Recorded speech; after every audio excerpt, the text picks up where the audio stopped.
right, welcome down to the Double Bay 18-foot skiff park for the Heat 4, the Winning Appliances JJ Giltinan Championships. I'm Marcus Ashley Jones. We're going to walk through the park for the next half an hour and have a chat to the guys before they head out. So today we've got nice sunshine, as you can see, about a 10 to 15 knot southerly, sort of sou'easter, easterly breeze. 2 races today scheduled, so should be a good day, lots happening. We'll see quite a bit of movement, I would imagine, with everyone going to the big rigs today, so we'll see what happens out on the water. But first of all, we've got Ginge here from SeaTech, the skipper of SeaTech. Welcome. Hello, how are you? Very good, very good. So the Kiwi guys, how strong are they going at the moment? It's pretty good to see, isn't it? Yeah, it's fantastic. Yeah. And we noticed on yesterday in the breeze and the 2 sail reaches, it seemed like all the Kiwis just could do 2 to a lot of the other boats 1. What do you put that down to? Maybe not us, but yeah, the rest of them are pretty good. Yeah. Just time in the boat and practice, I think. Okay. It seems like in New Zealand you do a bit more of the 2 sail reaching style courses, or a bit more of that aspect in the sailing over there, or in breeze, or is it just really better all round? Not really, but I think we've had pretty fresh conditions over in New Zealand over the last couple of months. Okay. Some big tides and some big waves, so yep. Yeah, that's going to be part of it. Yeah, nice one. And you also make a lot of the parts for the boats, the wings, the foils, the mast, the boom. Pretty much everything apart from the hull and the sails, right? Yeah, Kiwi boats all running SeaTech gear, so that's okay. Satisfying. Nice one. And you know, you've got your own boat with SeaTech. It's your own company. You know, do you do it for the exposure, or you do it because you love the class? What is it? I try and keep my hand in. Fantastic. Yeah. All right. Well, best of luck out there today. Good to see you on the big rig, and you know, have a good one. Cheers. Yeah. Cheers. No worries. Hopefully a good day. All right. Okay, we'll wander through the park now. We'll see who else we've got. Sean Langman over here, who's been sailing these boats for a long time. Well, Sean, have you got a minute? Can we grab you for the live to Facebook? Are you on Facebook? I'm on Facebook. You're on Facebook? Yeah, I'm a modern man. Oh, well done. Fantastic. All right, so what number JJ is this for you? Oh, I reckon this would be 10 or 12. Wow. I've stopped counting, actually. The best I've ever done is 4th, and I don't think we're going to make 4th this one. Okay. It's been a tough regatta? Been a tough regatta on gear. It's been pretty windy early on, and tough regatta on Alan, our imported crew from the British sailing team, who's carrying 7 stitches now. Oh, wow. How did that happen? We were going okay. We're in sort of 8th, 9th, and I could see a few places in front of us, so I pulled away a bit hard going around the back of Shark Island, and Alan bit one of the shrouds, and I think he was a bit worried with all the blood in the water and an island called Shark Island. What's going to happen to him? Definitely. They only tickle these sharks in Sydney Harbour, I heard. Oh, that's right. We just smack them off. Yeah, exactly. Oh, fantastic. Now, you've got your son Pete sailing on board? Yeah. Well, it was one of my big motivations to come back to the class, was opportunity as I'm getting older to sail with Pete and introduce him to the sailing, and he's come back for 2 seasons now. Okay. And I'm already talking about next season. I don't know whether he'll commit, but it's unfinished business. I think as a duo we can do better on what we're doing. Yeah, we see a lot of that, sort of the father-son combinations coming in, and certainly a generational move through the class. What do you think it means, you know, having your son come through the class with you and sort of hand over the reins and things like that? Oh, look, it's an amazing opportunity for a father to sail with their son or with a daughter or any family member, and you really find this as you get quite a bit older. Like I pushed him off in a Sabo when he was a young tacker, and then he started racing offshore with me. Yeah. And it really gave me more impetus to want to sail in the sport, and you know, just to show him, you know, what I love so much about the sport, which this class is the class that I've loved the most over the years. Totally, yeah, absolutely. And with that, you know, it's sort of the icon of the Sydney Harbour, the 18-foot skiff. What do you think it means to keep this class going and keep, you know, new talent coming through and the numbers high in the fleet? Well, I don't think you can discount the history. You know, the thing about this class, it was a working class man's sport, and you know, pretty much now you look around the boat park and there's a mixture of people from walks of life, and that's really the ethos of sailing in Australia. You know, anyone can give it a crack. The way the club set it up, the way the 18-foot skiff league has set it up, if you know you're a junior and you want to give it a go, you come and you get, you know, a pretty average boat, and if you're any good, you keep getting encouraged, you know, and certainly through our Noakes Youth program the last couple of years, that's what that's been about. Yeah, really that's what I want to keep pushing in the class into the future. Yeah, it's fantastic to have that support, and thanks very much. Good luck out there today on the big rig. Yeah, good to talk. We'll keep wandering around. Cheers. You too. Okay. Good luck. Cheers, guys. All right, we'll keep wandering through the park. We'll grab these guys over here. Team LED. Oh, all right. Yeah, really fine. So You're right. Can we grab you for 1 or 2 minutes? Yeah. So you've come all the way over from the motherland? Yeah, so we're from here. Sorry. You're right. Yeah. Keep ringing up. We'll keep talking to you and following you around. Yeah, right. Yeah, so we're an English boat, so we kind of try and do the whole European circuit and the kind of UK circuit. Yeah. And it's you've been here a few times now. What number is this? I think I've done it maybe 10 times, something like that. Wow. So I've done it a few times over the years. Yeah. Yep, definitely. Yeah. And you've got quite a young squad with you on the boat. Yeah, we've got Harry here, who's a must-know skiff sailor in the UK. Okay. He's pretty keen. Yeah, he's pretty young and fit and makes up for the old git at the back. Yeah, nice work. And what do you think it is that drags you from one side of the world to the other to come and race these boats? Oh, I love it. I mean, it's just fantastic here. You know, it's just perfect conditions. You know, it's the holy grail of 18-foot skiff sailing. Yeah, it is, isn't it? Come down here, but we're trying to build a kind of class in Europe, and so. Yeah, it's good. It's great. The league really helped us to, get the boats down here and did everything they could to encourage it. And what are the numbers like in Europe? So in the UK, we get maybe 8 out at a national championship. Yep. We did Garda, and I think there were 25 boats there, including a couple of Kiwi containers. Okay. And an Australian container. So yeah. Yeah, no, it's good. It's good to see the international support for all the regattas and floating around. Yeah. Perfect. All right, well, best of luck out there today. Yeah, cheers, Marcus. Have a good one. See you later on. Sorry, That's okay. That's what it's meant to be like. Yeah. All right, we'll keep wandering around the park. We've got the club Commodore here. No, he's not by his boat. We've got Brando. Brando, how are you? Good, mate. How are you? Fantastic. How's the DeLonghi been going? We've had good days. We've had bad days. Okay. Typical sailing, really. Yep. We noticed you've got the Superfoiler shirt on. You've been working with the Superfoilers, and they've given you some time off to come back to the 18-footers. Yeah, they've been great actually. It's been good. From the get-go. Yep. They understood the 18-footers is a pretty special event for the JJ. So it's they got some guys to fill in for me. Okay. Well, and they sent me here. So. Well, thanks to the boys there. Thanks to Jack.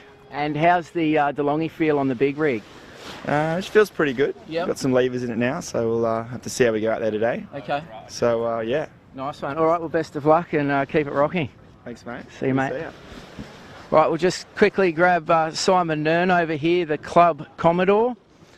He's just taken his shirt off for the camera. You've been in the gym a bit lately. Can I put it back on again? Yeah, you've been in the gym? No, not a lot, no. Gym's bar and grill. There you go, he's been rocking out. So the DeLonghi, she's all fired up for today, the Easterlies. You've been known to have some strong results on the big rig. We're quick in everything. You just got to not make mistakes, and you miss a ley line, you make one mistake, it's 5 boats. Make another mistake, it's 10 boats. So yeah, anybody's game really. Yeah. And as the club Commodore, you've sort of been pushing to get new talent through the class and here and keeping the numbers high. How's it going? We've got 4 or 5 new crews now. Only in their first or second season, and they're right up there and challenging. So I mean, that's the message to anybody else out there. Yeah. You got a bit of youth and enthusiasm, and a bit of skill and a bit of talent. Come on down. For sure. All right, well, there you have it. Come down and see Nerney. Come and have a beer with him and talk about getting a boat for next season. There you go. All right, good. Best of luck, mate. Marcus. Stay in the gym. Woody? Hey Marcus, how you doing? Good, mate. How are you? I think you just had a meat pie. Meat pie. Did you have a beer? No, Coca-Cola. Rum and Coke. I had a go at him, and they've only got the stuff with no sugar in it. That's no good. So, how you feeling? 3 days of solid breeze. Those fresh breezes, as long as you don't get into too much strife, are actually, I think, physically easier. Yep. Because you just get out and lay out there. Totally. These in and out ones are a little bit more to it.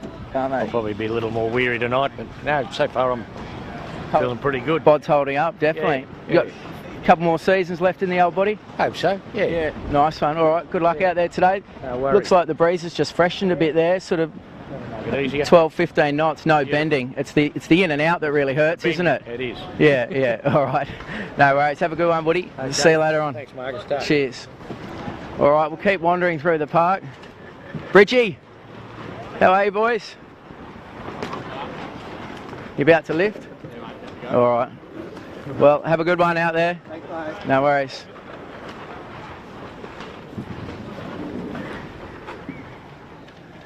Hey guys. Yeah. How are you? Great. That's good. Have a good race out there. You don't want to talk? Okay.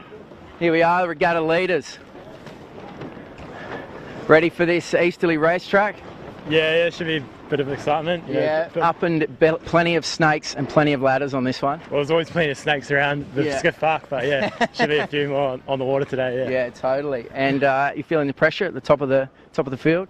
Oh, no, not really. Okay. We're pretty new to it, so. All right. And I was talking with Ian Murray this morning. He mentioned that you had come over and done some sailing with Sevi on the Channel 7. Yeah, I did a couple of weeks a few years ago, and yeah, it was pretty good to see how they do it. And totally. Yeah, sort of good experience ages ago. Definitely, yeah, absolutely. All right. Well, good luck out there. Cheers, today. yeah, thanks. Keep rocking.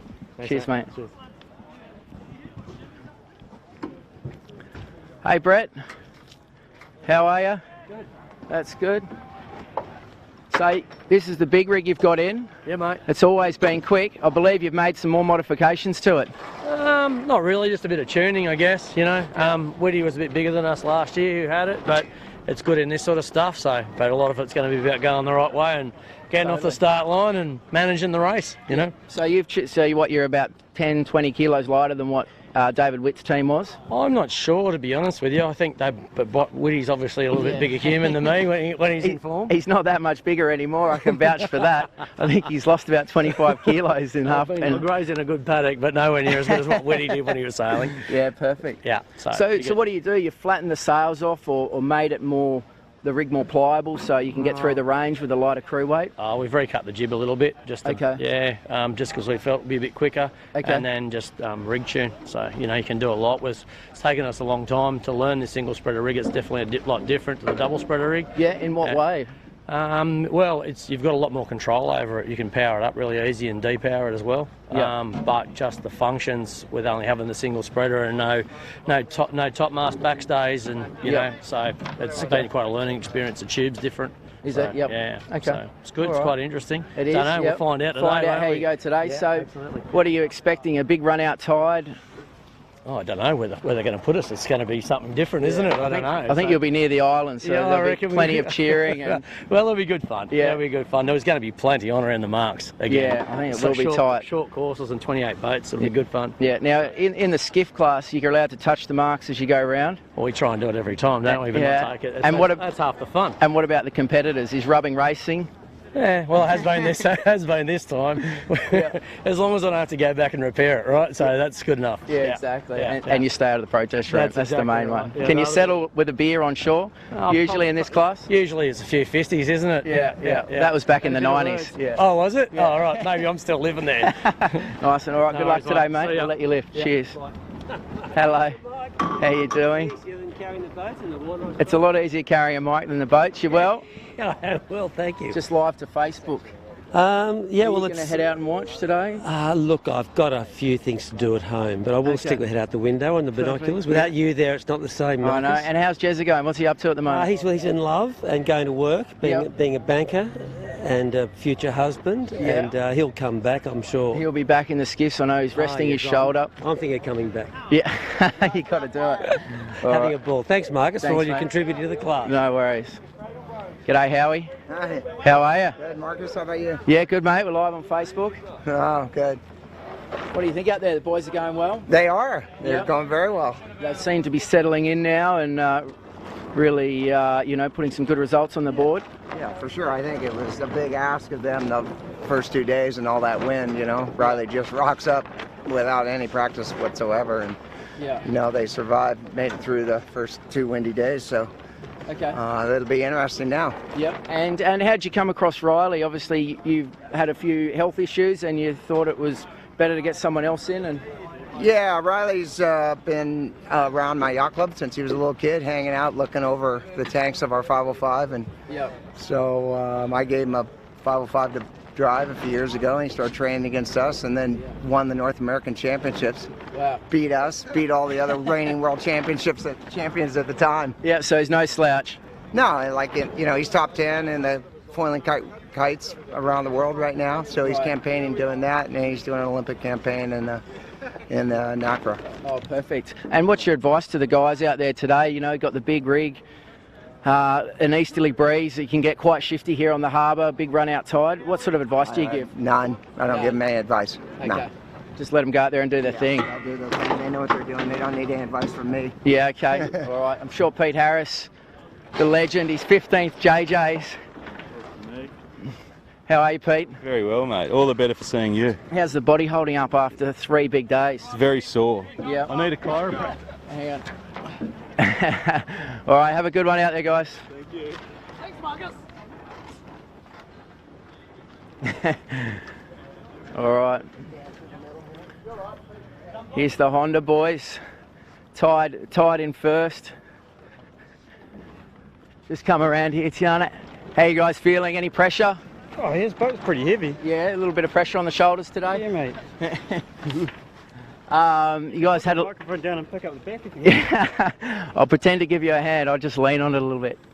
All right, have good fun out there today, guys, and take it on. All right, we'll come across and find someone else. As you can see, it's a bit of a build-up here in the park. You can only get one boat down the ramp at a time, so all these guys are sitting around with about 170 kilos on their shoulders. Just have to wait. It's not too bad when the wind's not in the sails. It's easy enough to carry, but it's when the wind's in there that it can get quite hard.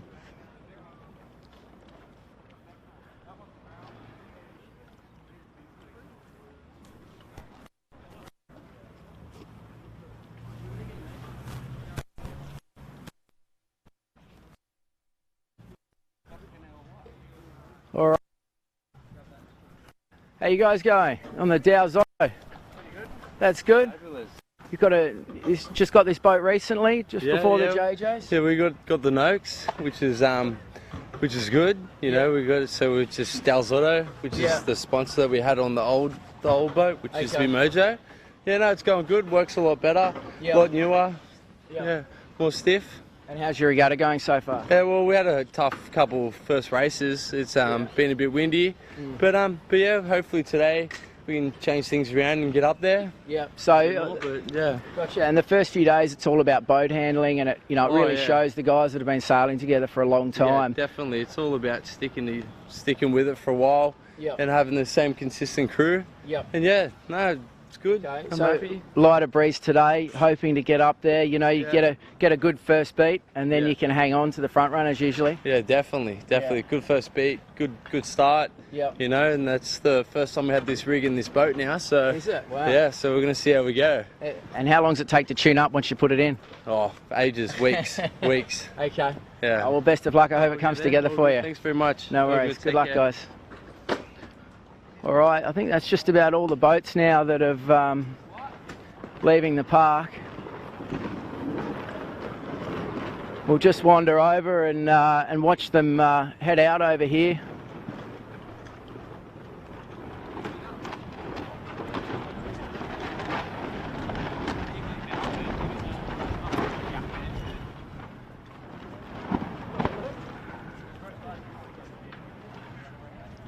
Okay. Okay. All right, so you can see just the last lot of boats going in now. A lot easier with the bearaway today compared to yesterday. You can usually just all climb aboard, and then you'll sort of two sail out of the moorings here for a few hundred metres, and then maybe put the spinnaker up and run down to where the start boat is. Normally what you're doing is you're heading out, you're just going through, making sure the boat's rigged up properly, you haven't forgotten anything, the skirts on the side of the boat are all clipped on correctly, you know that you've got the right rig setting on. You'll try and get down to the start line as quick as you can, put the spinnaker up, you'll go upwind, you know, have a look at your setup, set your Cunningham and your Vang settings for the day, get a bit of an idea of what you're doing there. And then run back down and do your homework on the start line. Have a look at which end's favoured, where you might want to start. You know, you'll look at the tide on the marks, see which end you want to start on the line to get into the tide first. So it looks like it's a big run out tide today. So you'll see the guys trying to get into the middle of the harbour and hit the headlands heading upwind, try and get maximum flow there. Can get it wrong even in the light air. As you can see, a bit light there, almost capsized. A bit of a lee off the ferry, as you can see, heading out. Got Peroni over here. I'm not sure what they're doing. They seem to be hanging onto a mooring and someone leaning over the back, doing something to the rudder. Maybe they haven't got the rudder on correctly there. Just sorting that out, so hopefully they're all okay.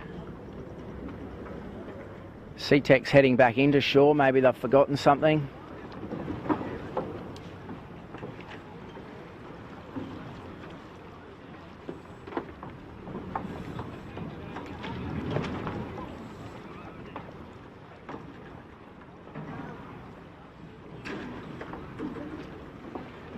The Honda Marine here, guys, just about to launch now. You can see a few puffs coming through. Sort of, you know, nothing too major, about 8 knots, 9 knots. Out on the harbour, you can see the guys are just starting to pull 3 strings. So it looks like it'll be a real in and out day where you're looking for maximum power the whole time. Usually the boats that have got 3 people on the wire will sail the fastest through the water. If you've got boats, some that are 3 stringing and some that are sort of 2.5 or just 2 people out, then the boats that are pulling 3 strings will always sail a lot higher and faster than you. So to get 3 people on the strings, you're looking to power the sails up through your rig settings and your Cunningham and your Vang, and really trying to get maximum power in the boat. Just try and call out to Ginge here. Ginge, what'd you forget? What's that? The timer. Lucky they remembered now, otherwise you'd be trying to count the seconds from the 1 minute down to the gun.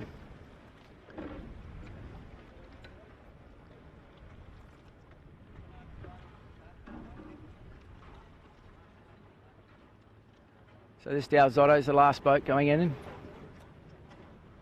Okay, Dal Zotto's the last boat to head in. Yeah.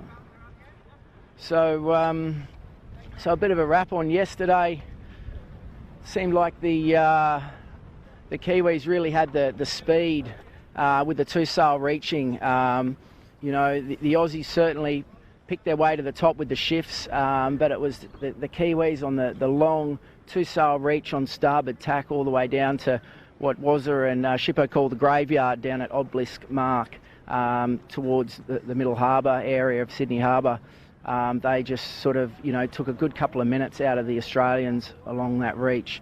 So I know the Aussie guys have been looking at video footage and things, trying to find out what their technique was, but it looks like they were just, you know, pushing the boats harder and had a bit more experience and looked more comfortable in the 2 sail reaches. So we're almost wrapping it up here today. There's no real boats left to talk about. Lots of empty cradles. We'll just see these last few boats go out, and then we'll head to some highlights from yesterday. We'll head to the highlights from yesterday, and then Wazza and Shippo and the team will be out with you all day on the harbour. It's going to be quite a good day with the island. And we've got, you know, a whole bunch of spectators out there, so it'll be a real good family day. Thanks to everyone here. I'm Marcus Ashley Jones, and we'll see you later on for another walk in the park. Thank you. Up to 1 minute, you'll see that Blue Peter flag drop down. There it goes, 1 minute. Kitchen Maker just getting up out of the water, so he might just make it. He'll have to be down at the pin end as a ferry goes right down the middle of the starting line. So, Andrew, what end are we looking at here for favour? I think the left edge will pay today, Pete. If you can get to Bradley's and tack, I think you'll be in pretty good shape. Enough left hand in it that the left-hand lay line is probably going to be favoured. Okay, we've got to go just over 30 seconds. They're starting to line up now. The 2 Kiwi boats toward the leeward end. Smeg had an unfortunate adventure at the leeward end the other day. They're starting pretty conservatively, as you might expect, with Harkin towards the windward end there, and Asco also at the windward end. So they're kind of the top 5 boats. 10 to go. Okay, SeaTech advanced on the line. 5. 4, I think they're going to be clear. C-Tech's the only one that could be in trouble. No, I think that's clean. Beautiful start. Lovely start from Knight Frank from New Zealand. He punched out in the middle there at speed. Peroni right on the weather end. No one right on the committee boat, which was interesting. But a good clean and the start. breeze really hard left, Pete. Yeah, so the pin favourite Maersk is down there along with the Kitchen Maker, Finport, Noak Sailing and Honda Marine. And plenty of wind. Breeze just straight back up to 20 knots here. Okay, a few starting to bail out now onto Port Tack. Asco is one of them. She's the top Australian boat at the moment. They've been forced back by Triple M. Asco is almost in the capside. Very bad tack, but the fleet's storming away the leading group in towards Bradley and the Kitchen Maker. Well, that's out of shot. Asco and Triple M have had a collision. Yep, bad collision though. And both capsized. Chicken winged up there. That they've tangled up. Come around a little bit further to your right, Blake, about there. Vintec having another capsize. It's the second of the day that we know. So the fleet are slugging their way upwind again from Athol Bay to Double Bay, Clark Island area for the windward mark, and then they'll scream off back on that long 2-mile run down to Obelisk, which has provided plenty of thrills and spills at this whole last two. And Maersk's up high. He'll, as you said, Andrew, past the windward of this Manly ferry, the Narrabeen. Look at this. Finport's going to have a crack at this. Are they going to try and flag this across George's head? Surely not. No, he's been in now. They're getting it down now. Yeah. Same with Honda. I think Honda will have a go at ragging it, guys. Yeah, Honda hasn't got a man in. They've got 3 men still fully out. Honda in dangerous territory now. That is super dangerous. Yeah. Here goes the Mayhurst. Oh, they've got it set again. Oh, that's good on us. Yeah, they go. Game on. Oh, how's your reef going here at George's Head, Warwick? They'll be right, Pete. Full of centreboard and rudder. Forces Charlie's boat in a mode that he doesn't particularly enjoy, Pete. No, exactly. The other guy's got a good high mode, and Honda doesn't necessarily have that. So. Honda just gets dumped. That's a dumper. That's a real dumper and a half. Man. Yep. So that was the one saved up from Vintec and Kitchen Maker last time. Yeah, exactly. So even when and look how my shoulder had a shot. C-Tech sort of getting the same sort of dramas. Finport jumped him there. So it's sort of coming over the top of that hill at Nilo, isn't it? Yeah, you don't need too many of those in one race. Double Bay, Clark. Oh, Mercer's got a problem. If you come around to the right, Blake. No, they've rescued it. I think they've saved it. The Spinnaker came out very quickly. They went up. Yep. No, that was close. That was close. Harkin have dropped it. They're screaming up. So they've still maintained third as Finport goes around first. Honda will be second. Even gap between the first 5 boats. C-Tech has got a Spinnaker. He's hammering in now. There's Honda round. Finport's on the wind. Port Tack. Honda round. Yeah, Mayhurst got the halyard off before they got the clue around the forestay. So I told you never to do that, Andrew. Oh, shit! You'll never learn. Coaching So session. what are we? Coaching session. They're high on starboard, and out of shot. You'll see them come shortly. And there's Honda's just tacked onto port. Very puffy. Yeah, and Finport's extended. He's gone. And looking back, Maersk is very high on starboard out there, Andrew. Did I say something about that, Pete? I can't remember. I don't. It's a big call, but they are a chance to be second, or they've certainly closed up on Sure. Yeah. So Keegan York and the boys on Finport. Yep. Have been exemplary in their performance today. And remembering that in the first heat, they performed very well as also they were second in the first heat. So we would have to say that they'll win this. So it'll give them placings of 2, 9 and 1. And the breeze right down and hard left now. Yeah, amazing. There you go. Good 40-degree left-hander here. The chances for the Mayhurst just disappeared right there. Oh, no. Yep. Or maybe not. Oh, black, red. What is it, Buck? Are you going to go black or red? This is weird here, though, now, isn't it? Look at it. Well, that's what you were talking about before, right? That some of the models were saying this was going to die out, but I didn't think it was going to die as hard as this. No, warm easterly now. Yeah. Well, I wouldn't call it warm, but it's... I wouldn't call it an easterly. What do you mean? been smoking. We love you, we love you. Relatively speaking, Look, here you Peter. go, Bucko. Here you go, Bucko. Here's your man. They're coming in. Yeah, they're coming in. Wow, look All right, how but swirly it is there. let's get focused back on this. A great battle. Second. Yeah, well, for first, second all day. It's Third been or these top boys have really put on a show for us. Well, here they go. It's not over.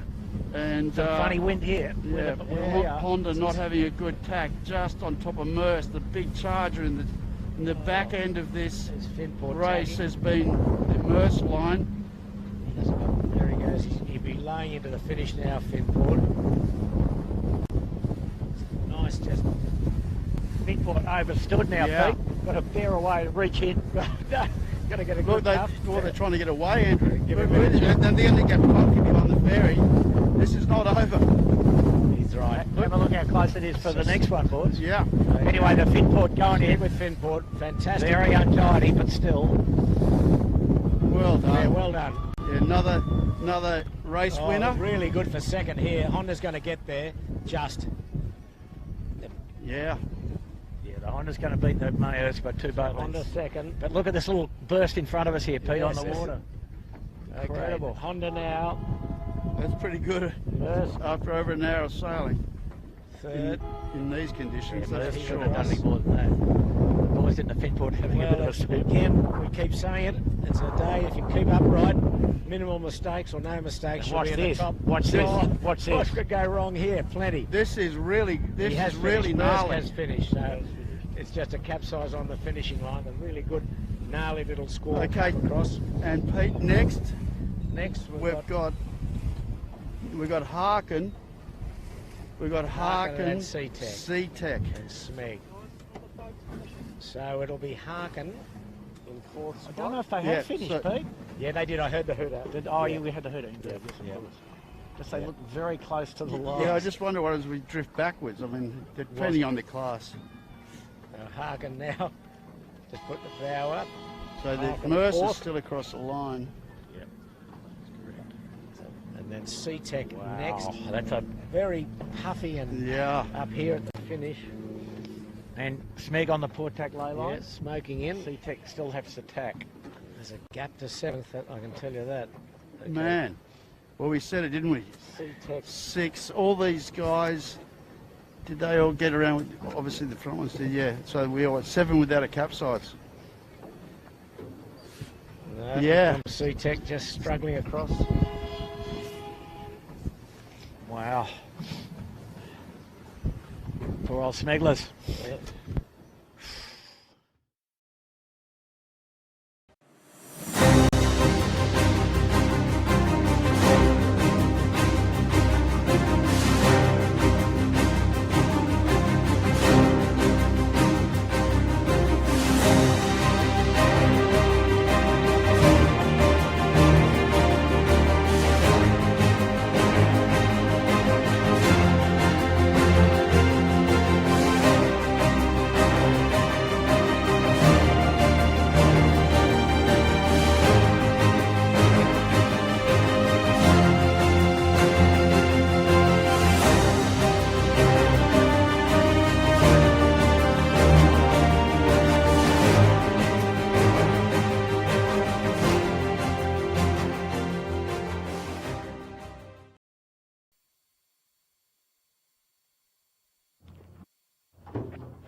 Spectators are plenty for day 4 of the JJ Giltinan World 18-foot Skiff Championships from a very, very quiet Sydney Harbour. The first 3 days we had plenty of wind and we saw the skiffs all on their small rigs today. It's a light east-southeasterly breeze, probably not getting above 10 knots, and all skiffs on their big rigs. So it'll be a very different day to the first 3, a big contrast. So we should see some very interesting racing. And I'm Peter Shipway along with Warwick Rooklin and Andrew Buckland, be bringing today's racing to you. 2 races today. And to talk about the weather, Andrew Buckland. Thanks, Pete. A huge contrast, as Peter mentioned, to the previous days. Influence of big high pressure cell over in the Great Australian Bight, very significantly. Sick east-southeast, no thermal possibilities today. Water 23, air temperature 23, nothing happening thermally. Big holes in the wind, fair bit of volatility, tough day. 3-lap windward leeward was. Yeah, so for the first time in the JJ Giltinan World Championship history, I believe, we'll be running multiple races on the same day, and today we'll be bringing you 2 races, 3 laps each, and course axis is 125 degrees with a 1 mile beat, so total distance of 6 nautical miles for each race. Should be around the 40-minute mark, and then there'll be a break of around about approximately 15 minutes perhaps between races, and then we'll be firing off the second race. Okay, we'll run through the point score at the moment. We've had 3 races. With the 2 races today, it'll probably be an 8-race series, or if they get 2 in tomorrow, it could even be 9. But at the moment, with 3 races done and dusted, points don't mean all that much, but we'll list all the boats so everyone can get an idea of where they're placed. Just coming from the tail up, we've got Low Energy Design LED from the United Kingdom. He's hasn't finished in either of the 3 races. It's been pretty tough for those boys. B Light from Hungary is 24th.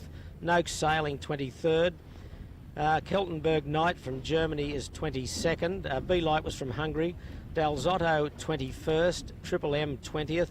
The Time Genie from the United Kingdom 19th. DeLonghi 18th. Lumix 17th.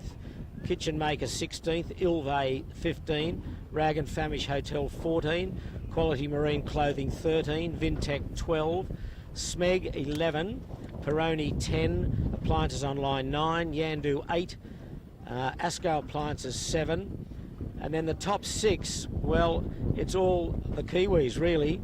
In first place, equal first, Maersk Line and Honda Marine, both on 7 points.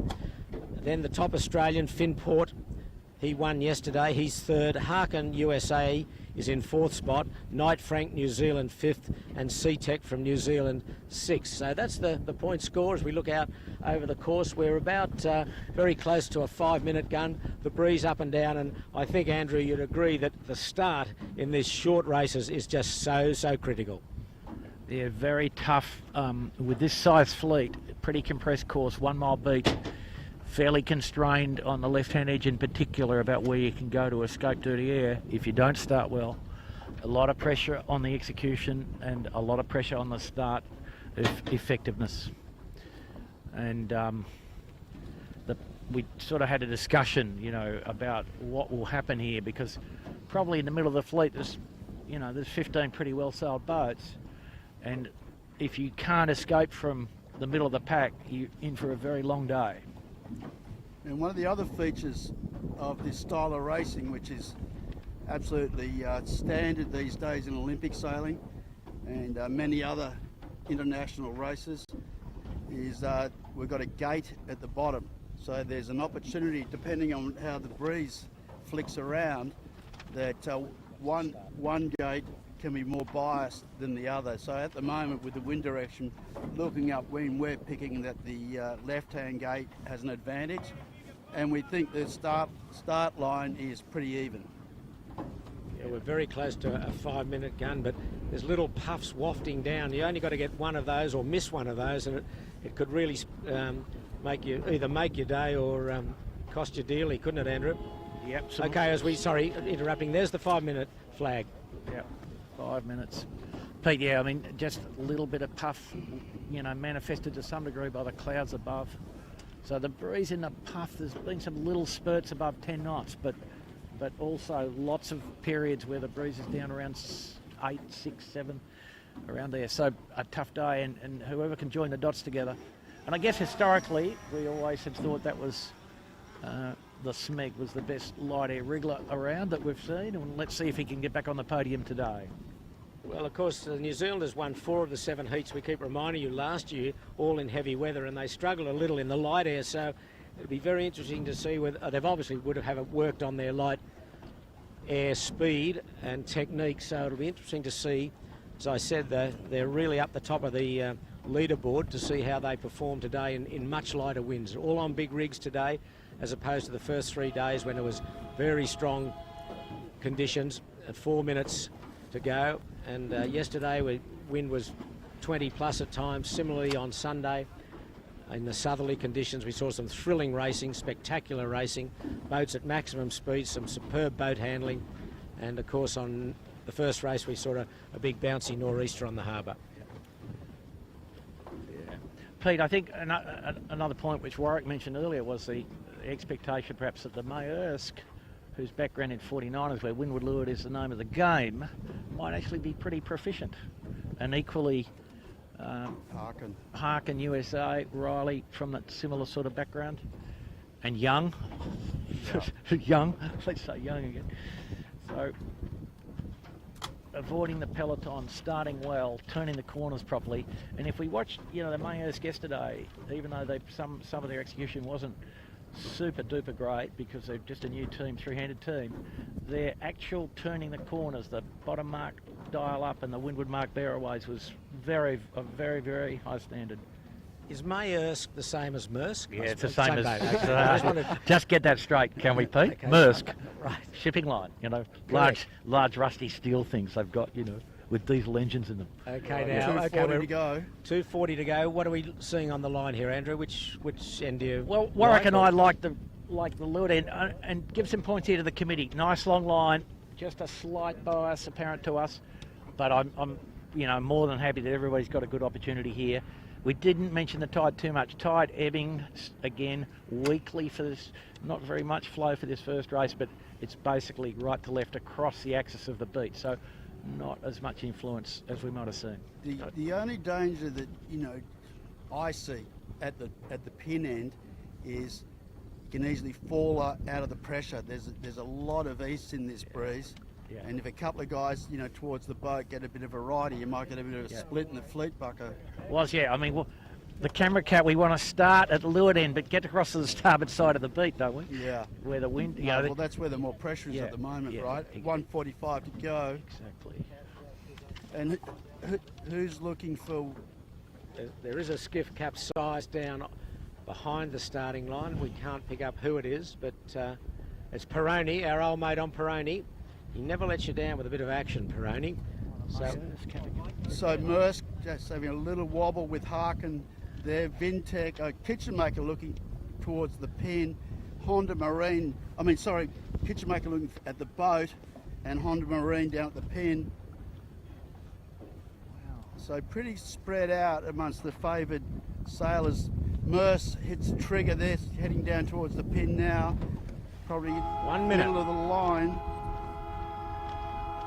So let's see where I'm right on the axis here.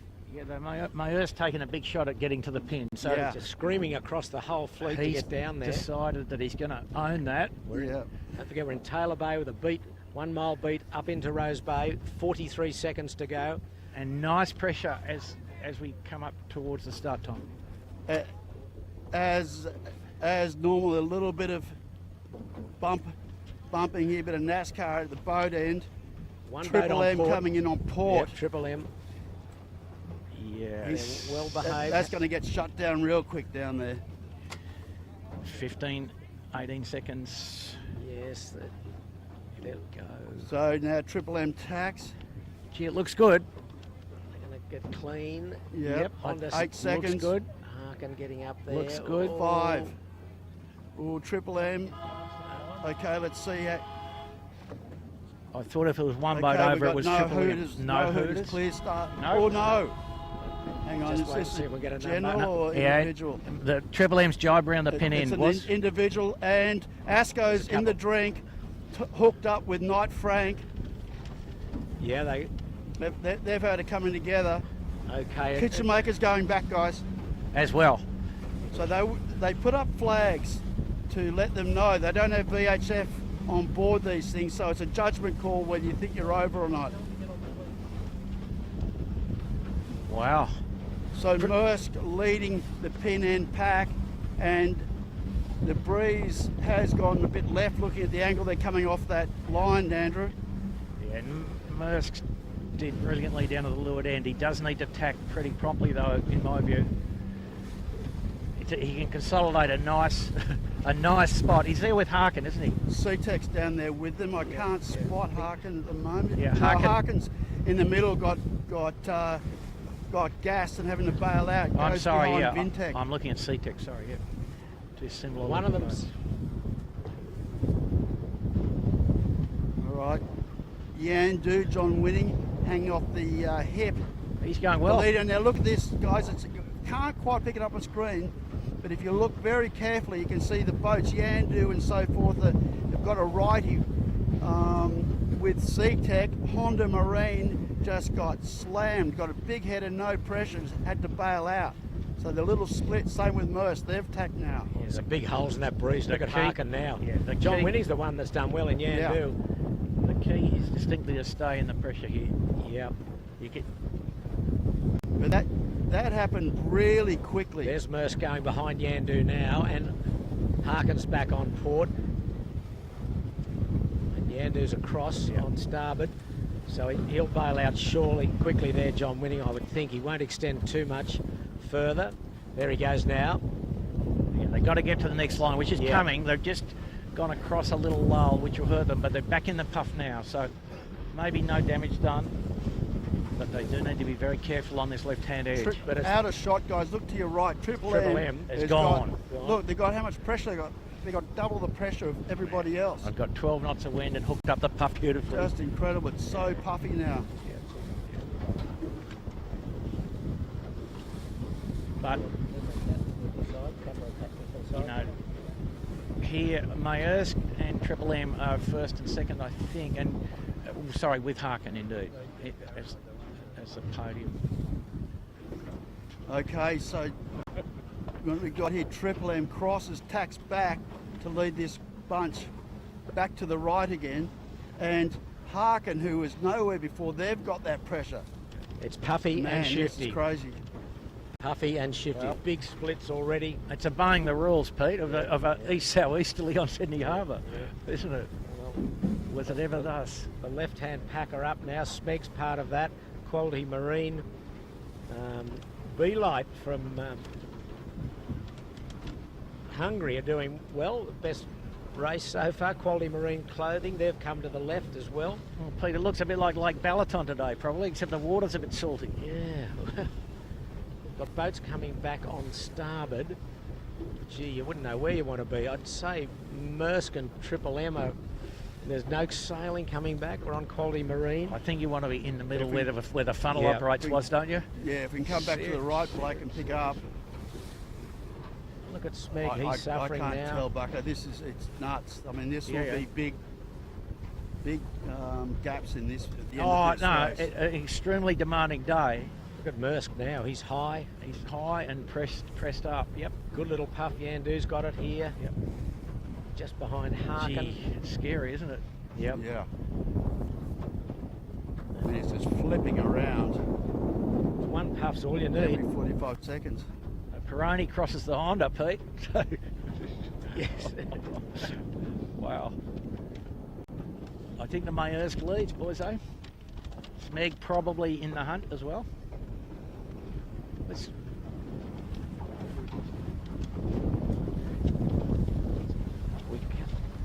We can't emphasise enough just how shifty and puffy this is, and it's anyone's race. Sorry, Triple M still leads. Correction. Yeah. Quickly. Yeah, exactly. He's got the right-hander up there with pressure. Do not rip up your tickets today.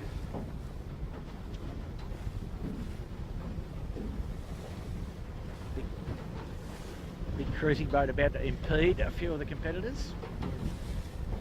So we've got Noakes Sailing and the team from the UK. Now Smeg's got him rumble in a left-hander too. Oh, Smeg up and down.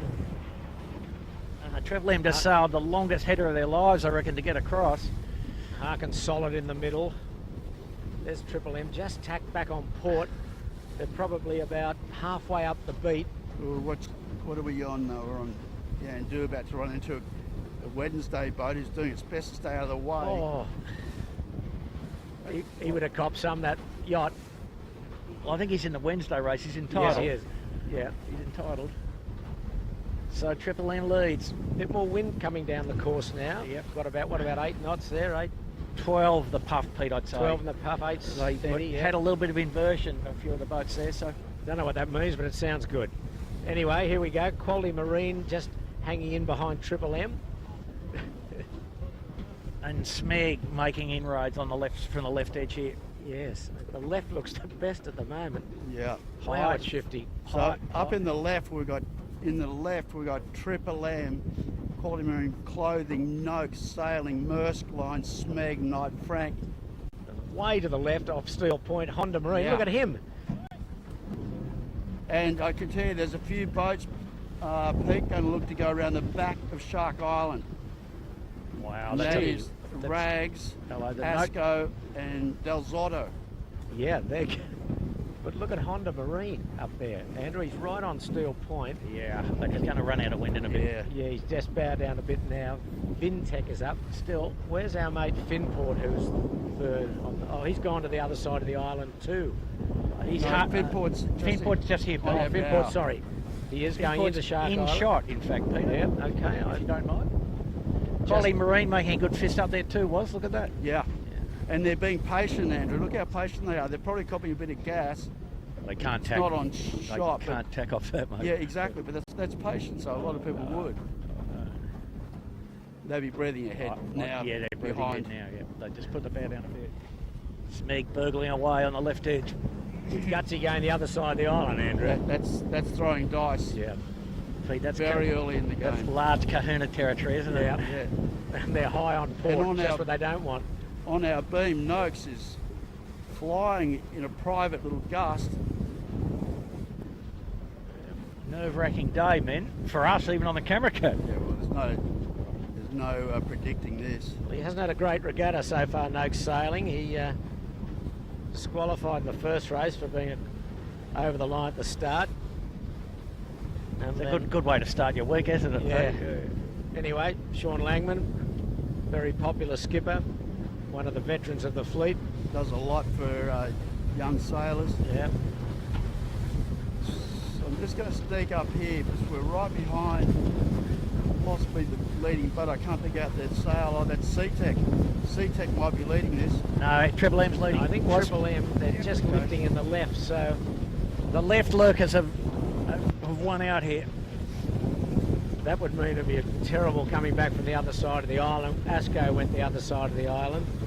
But at the moment, the leading group are Triple M, Quality Marine, Sea-Tech, Maersk and Smeg.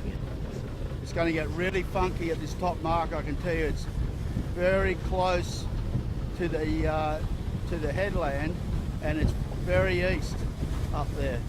Yeah, they've got to go into the mark on the starboard tack ley line. So yeah, absolutely. These blokes will go all the way to the well, they think the ley line is intact.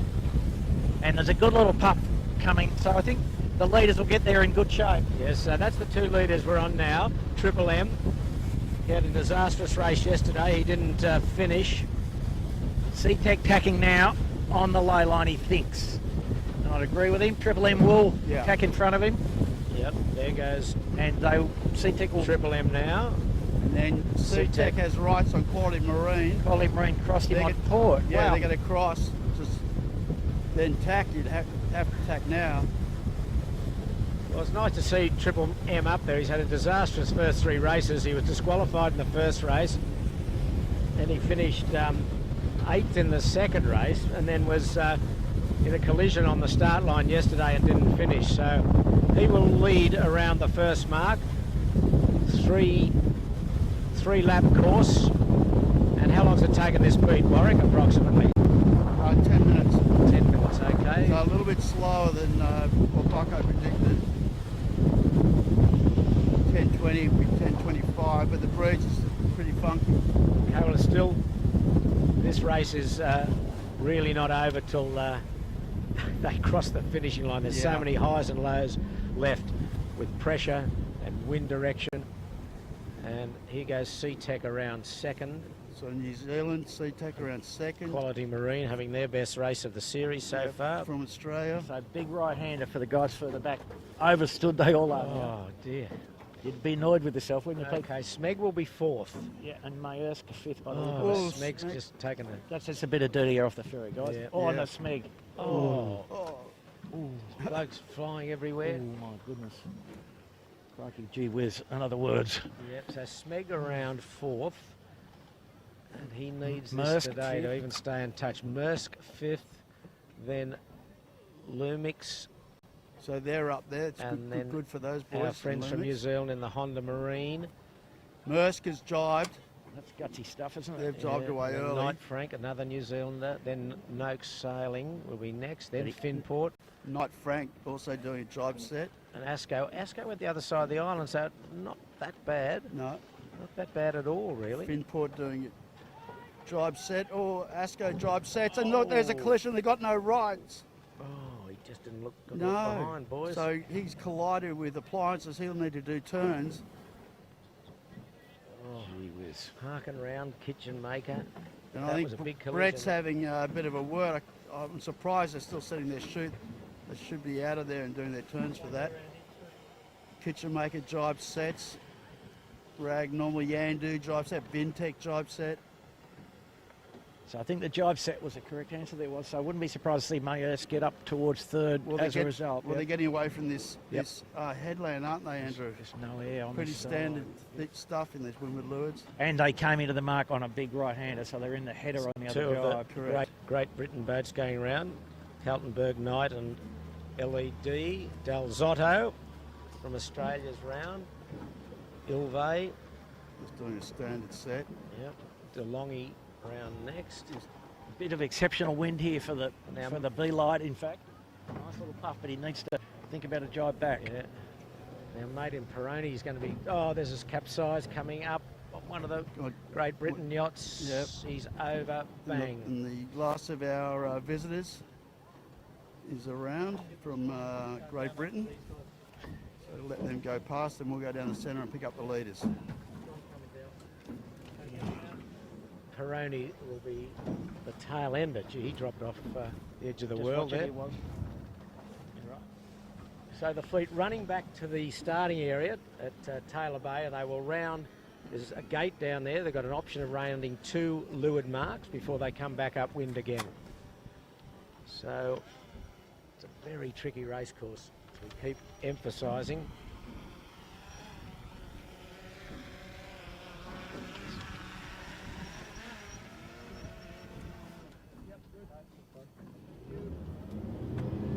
Yeah, I think the orders stayed roughly the same amongst the leaders, despite all the possibilities. See all the splits. Yep. Good pressure on this edge here now, was it? Yeah, well, it's just real Rose Bay stuff, isn't it, Bucko? Just comes in little waves. Yep.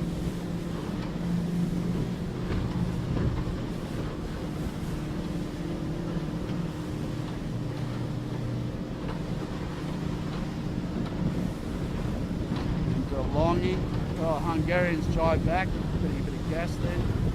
Got a helicopter in the middle of the fleet taking off. I don't know what's happening there. With just taken off. But meanwhile, the fleet 2/3 of the way down the run to Taylor Bay. Headed into big easterly. Yeah, Big- look at big that. Easterly shift. Amazing. Yeah, look at Noakes. Good 40 degrees. Wow. That'll come into shot in a second. Like pick that up. There's Rag and Famish running away on port jibe. That's that group we were talking about there, Blake.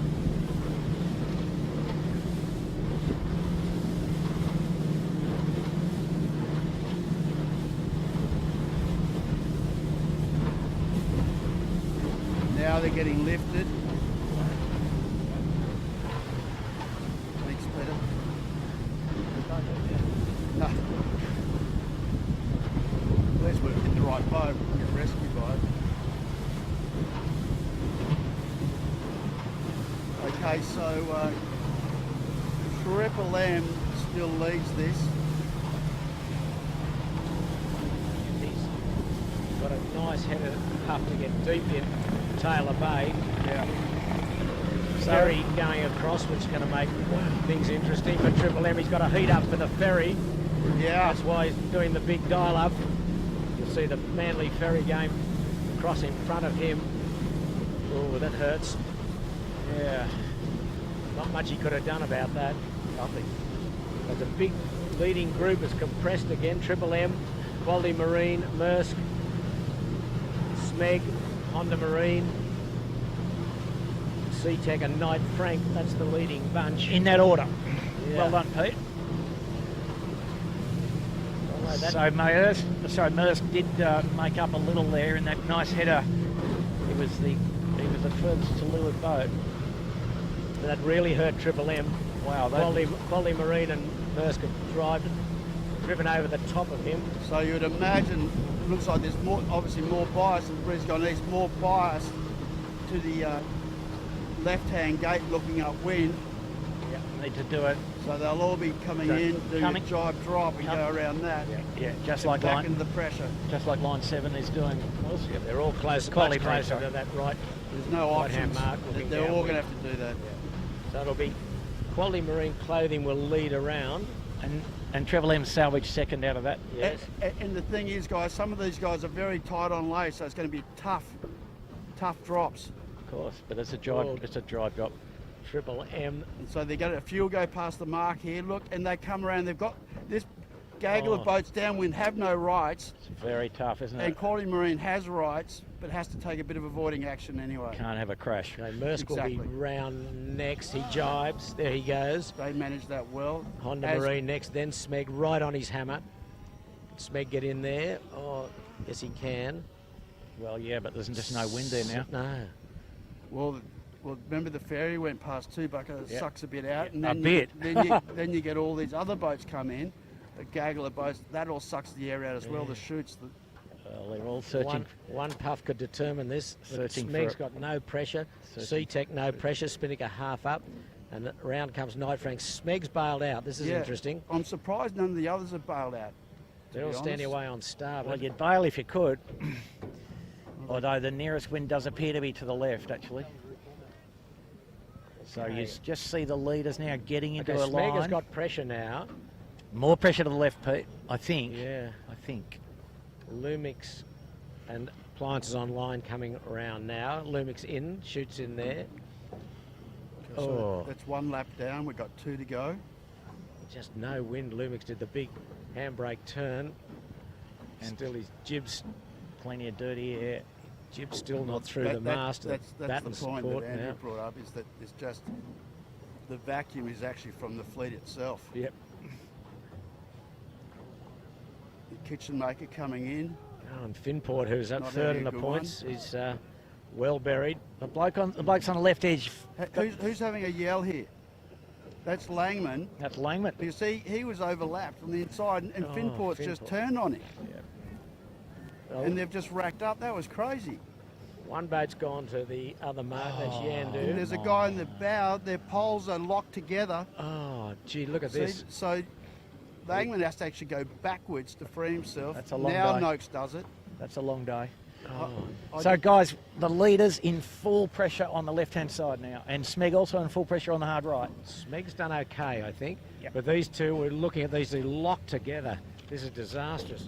Finport now extracting themselves. They're free. Man's still in the water. Now, Asco around, and remember, they weren't that deep, so they've either had a very bad run or they've decided to do their turn somewhere. And I didn't pick up on it. So there's a split in the leading group. Some have gone right. Knights Frank, Yandu have gone hard right.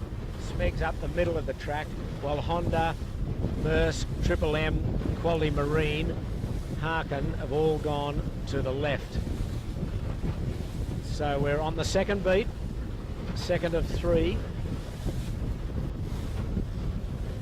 Don't mind what Lee Napton and those boys did, because they got out of dirty air. They were able to accelerate, and they'll be looking for a pressure and a big header to maybe get back in touch.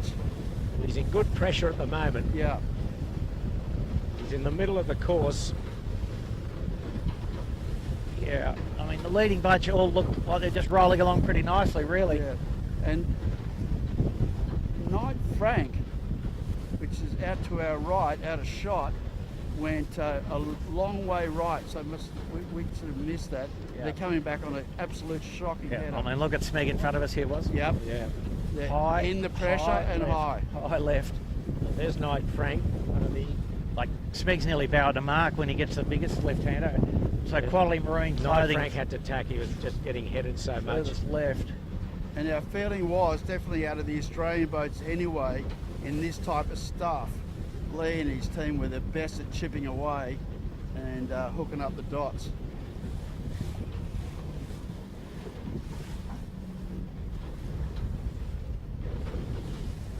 Okay, there's the Australian champion we're on, Smeg, the JJ Giltinan world champion 2 years ago, and he's had a very mixed regatta so far.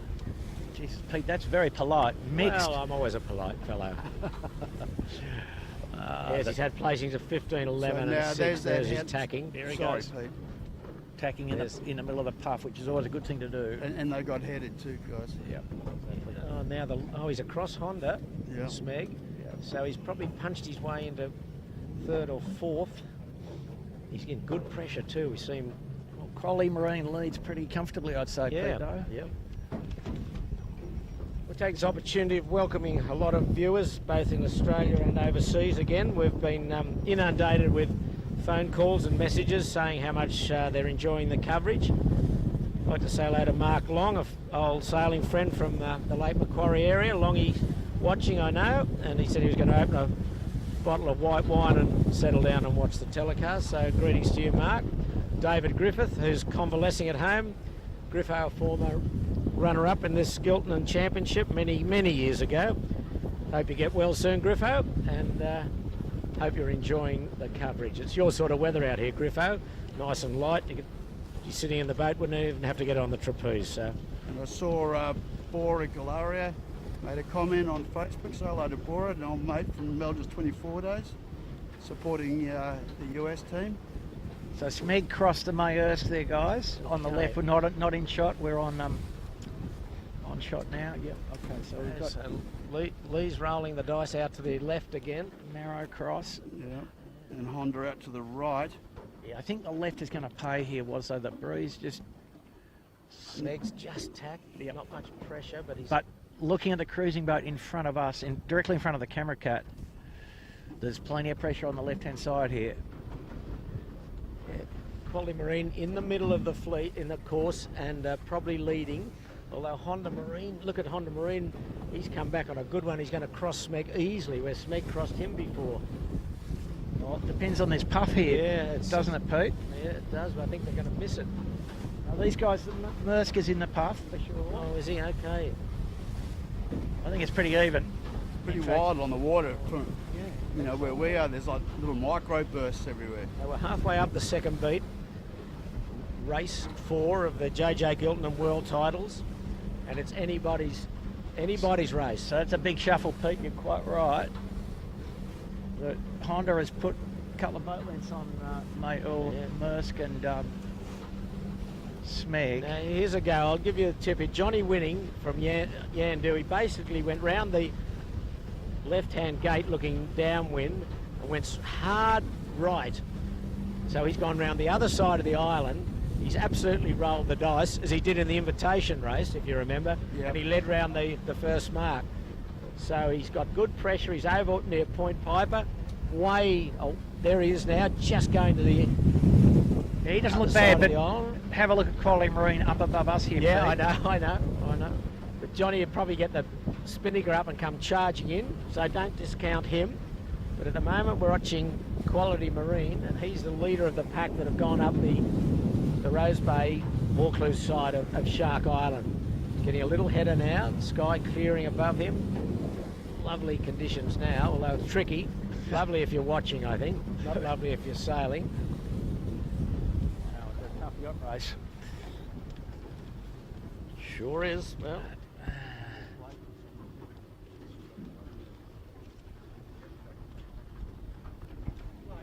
the yacht race is Maersk and Smeg, really, guys. And Honda Marine, those guys. Yeah, if you just pick up the pack coming into shot, with Triple M, Honda, Smeg and Merce, please, Blake. We'll get a reference. So Smeg on screen now, and Mersk and Smeg quite level. Honda in front of them. Triple M and Honda together. Quality Marine off on their own, was? Yeah. And on the ley line, I think.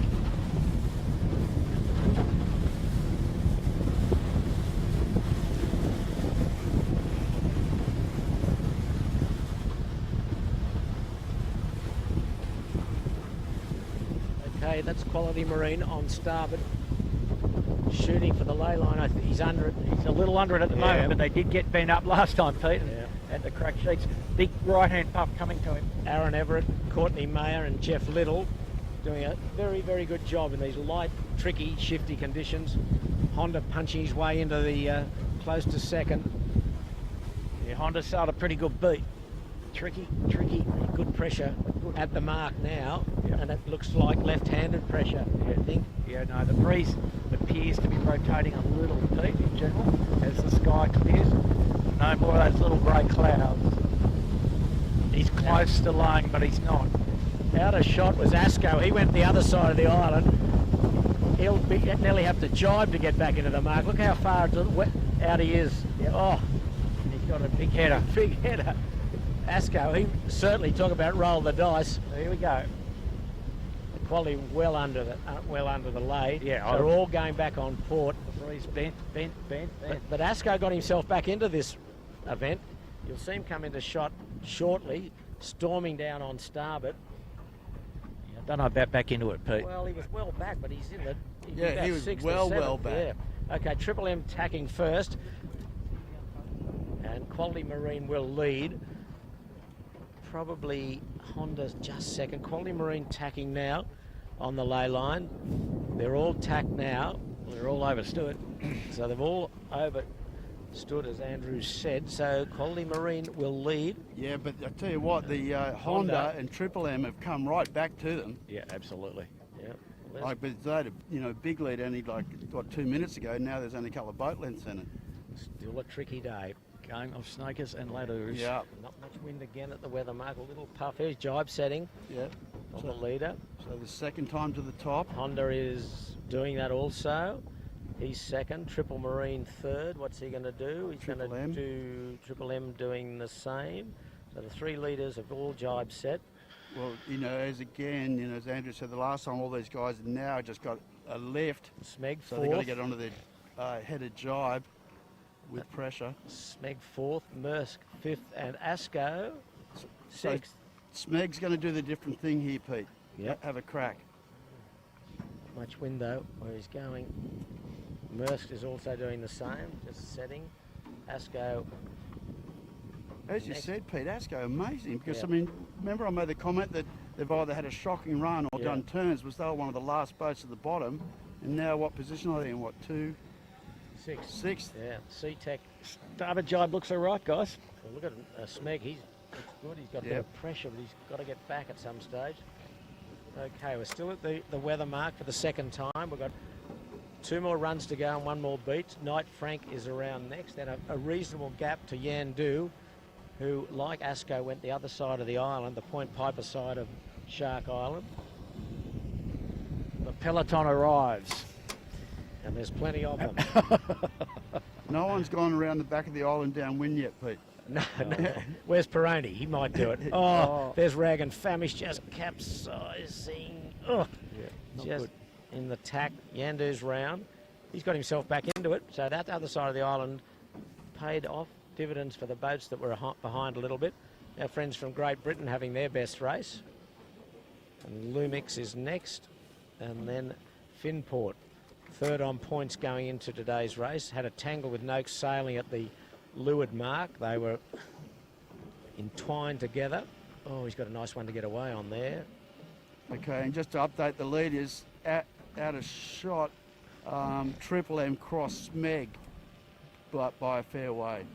Okay, so that looks like the jibe set paid off. Well, Smeg is about to come in contact with Honda Marine, Quality Marine Clothing, but I think they will be ahead. Okay, kitchen make around. Here's Noakes. It's sort of weird, isn't it? Well, it's a bit like you got to get to where Asko is. There's our Hungarian friends. Low energy design.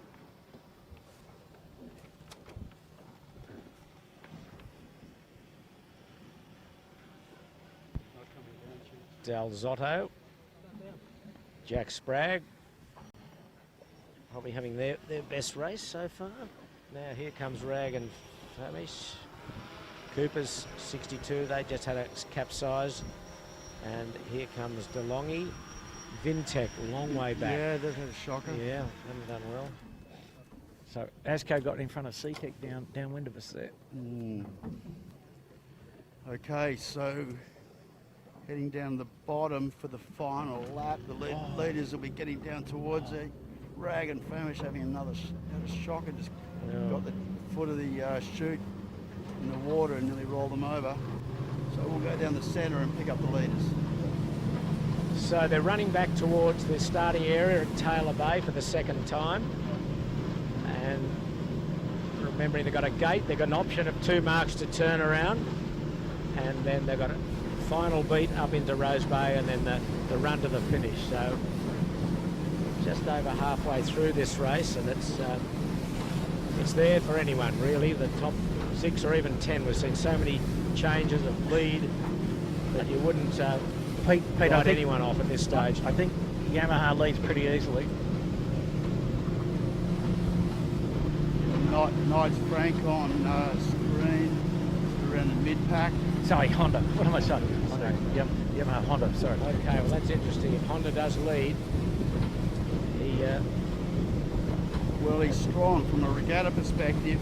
Yeah, strong in the fresh, strong in the he's light. in the front. And he went into probably the pre-series favourite. Yeah, certainly one of. Yeah, nothing much has actually changed down the run here, guys. I think the fleet's just spread out a little bit more. The placings in the front half of the field remain pretty similar. Looking down there. So Quality Marine Clothing have had a few good results in the Australian season. Yeah, they have struggled when it's up range, but yeah, they've had in the series so far. They've had 11, 13, and 14th places. Yeah.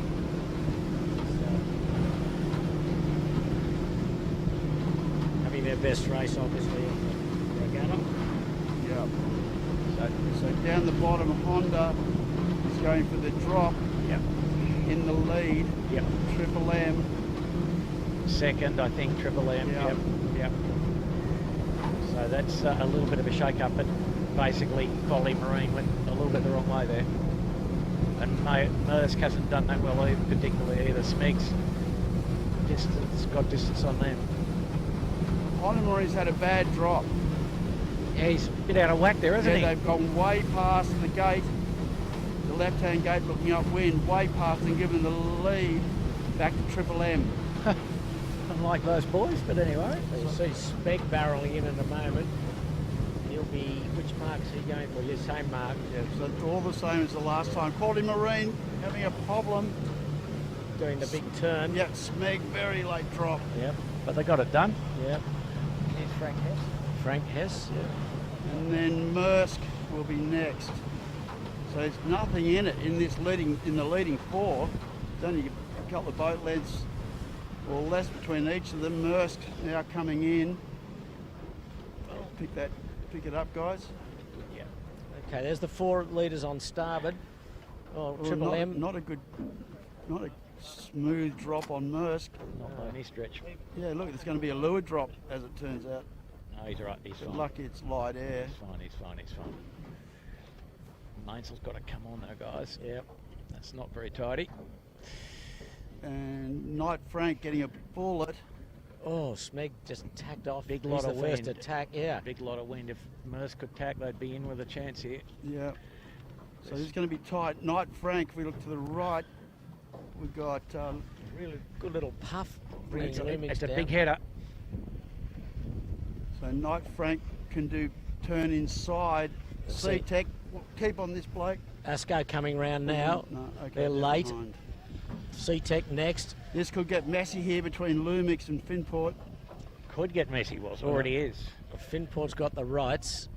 Okay, Knight Franks. Oh, John. And remember, Finport had a problem the last, wasn't it? With Noakes.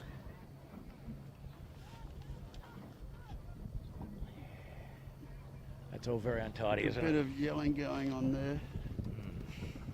So meanwhile, the battle goes on up the front. Yeah. So Appliances just slips inside Lumix, and there's a bit of a gap back. That's the peloton. Yep. Yep. A lot of them bailing out. Not sure it's more or less dangerous than the Tour de France, but similar number of accidents. And more yelling, I think. Different language.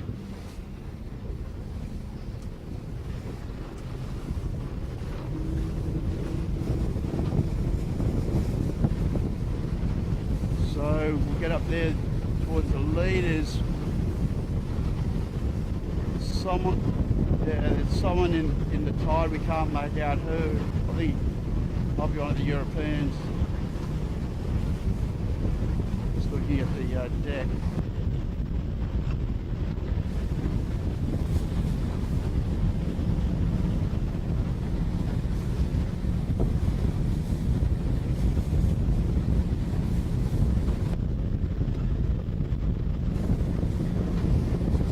Yeah, this is this is game on. Triple M Honda come around to get on the front. Yep. Shits. That's Smeg, just to windward of him. Yeah. Is Honda Marine. Yeah, and then out to the left of them is Triple M. These guys are a little bit more advanced with better pressure. Quality Marines. He's dropped off a bit. They've been hasn't he? dropped off Yeah. this leading pack, sitting in very light air. Whoa, Honda gets Dumped there. Yeah, dumped. And down to a big one. But there's a big squirrely gust about to hit them in about 10 seconds. This is very tricky up here. Smeg coming round the bow of Honda now. Yeah. But Honda back up. He's going to get this little gust here. Plenty of pressure.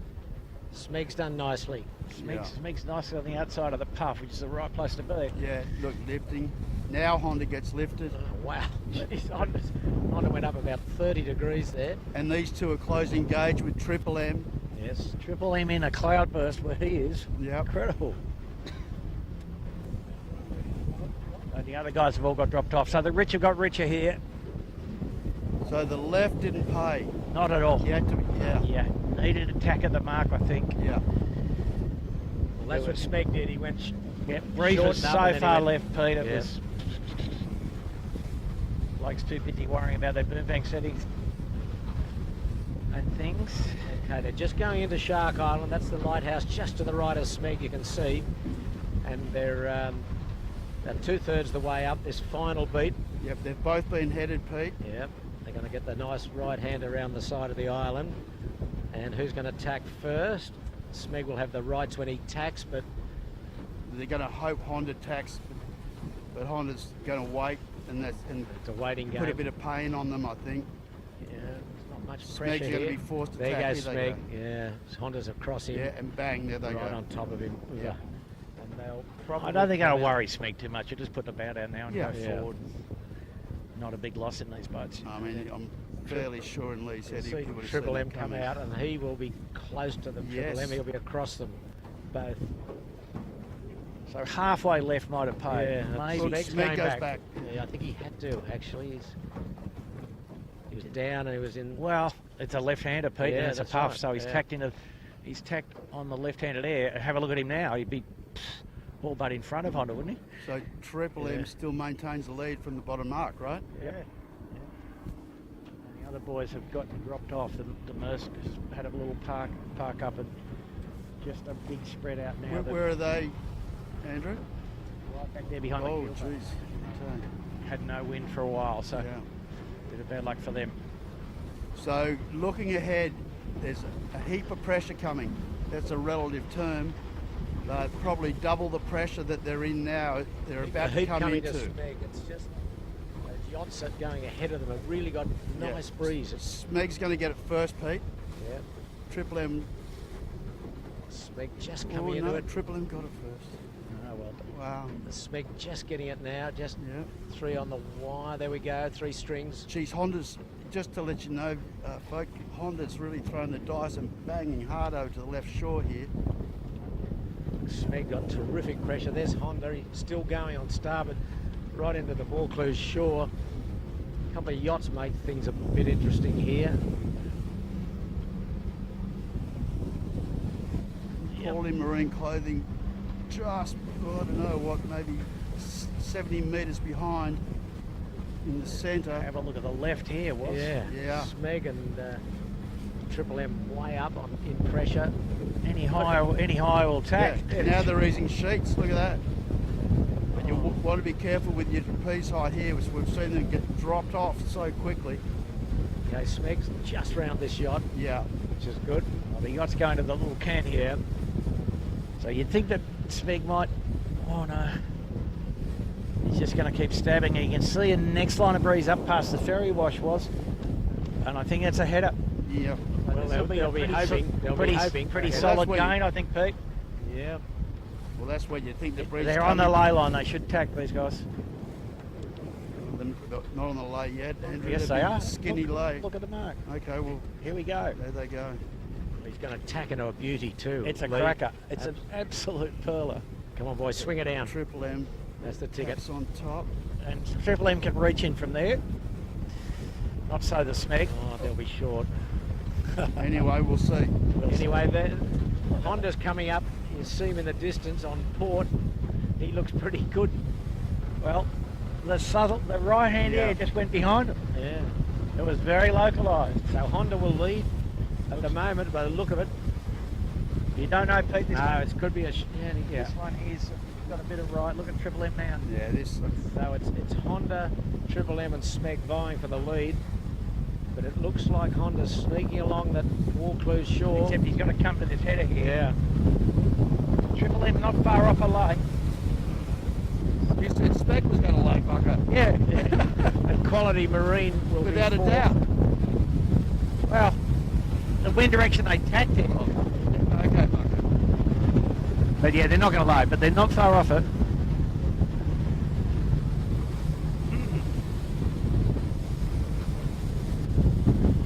This is the final turning mark before the finish. And Triple M will lay, I think, Andrew. Yeah, I didn't say that, Pete, did I? No.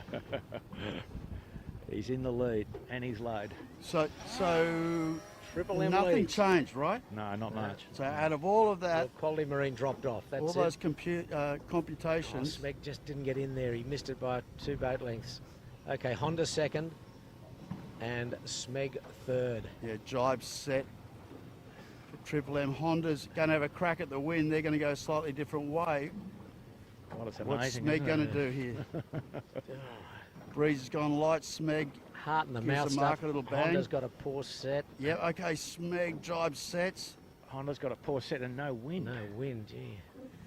The wind did appear to be on the other side. Look at the keel boat down at the corner of the island, Pete. Blue boat capsizing. He's got the reef in, you know. Yeah. But Smeg's in no wind either, and Honda's got some now. So look at that. Wow, look at Honda now. He's bow at the mark on starboard. Yeah, look at Honda now. Brave.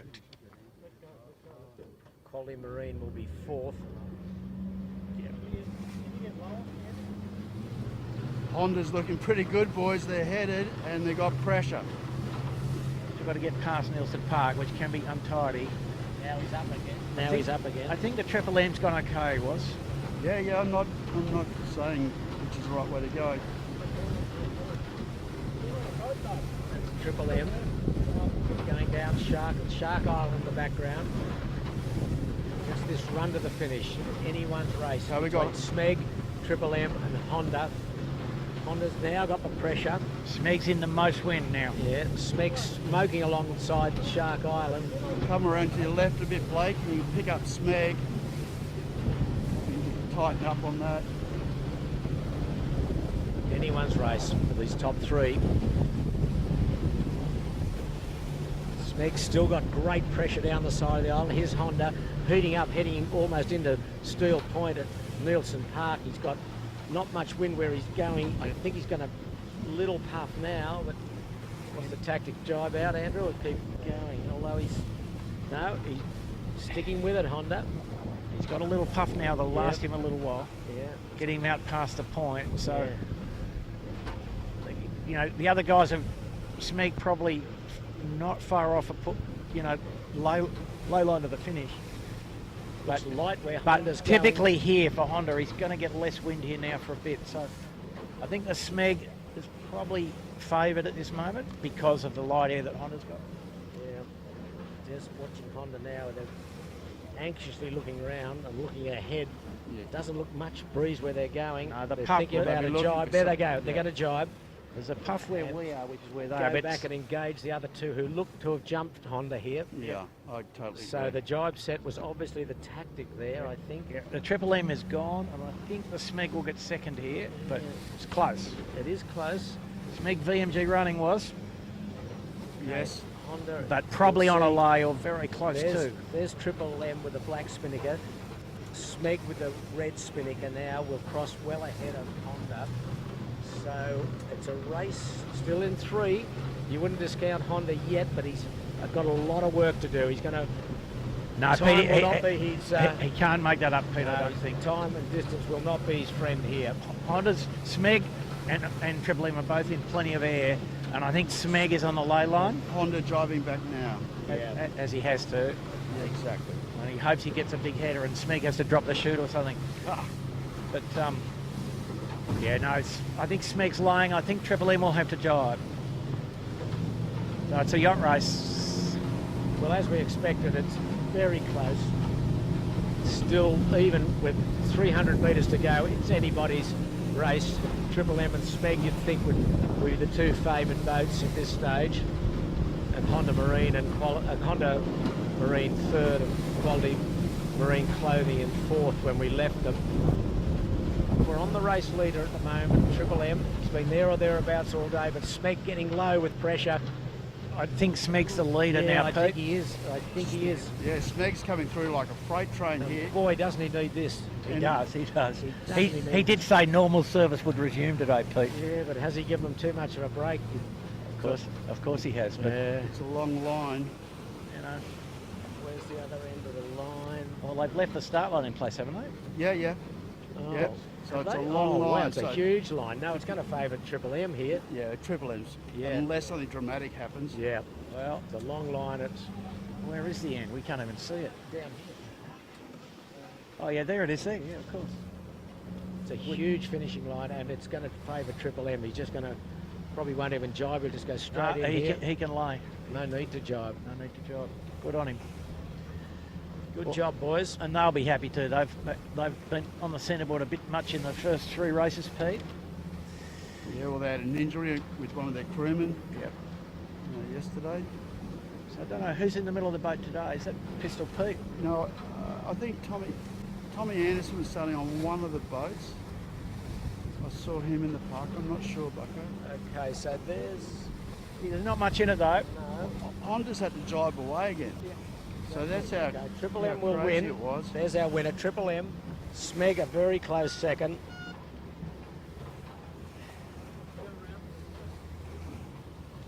There's Smeg now, and Honda. Oh, they dropped him off. That's incredible, isn't it? Yeah. How much you can pick up Honda, please, Blake. Incredible how. Yeah, Honda Marine. So Quality Marine Clothing, they're behind Honda. I'll tell you who's vanished. Maersk. But it's crazy how much the separation just grew in the last few minutes. I mean, the rest of the pack is almost half a leg behind. Yeah. And well, Unite Frank's got in front of Maersk.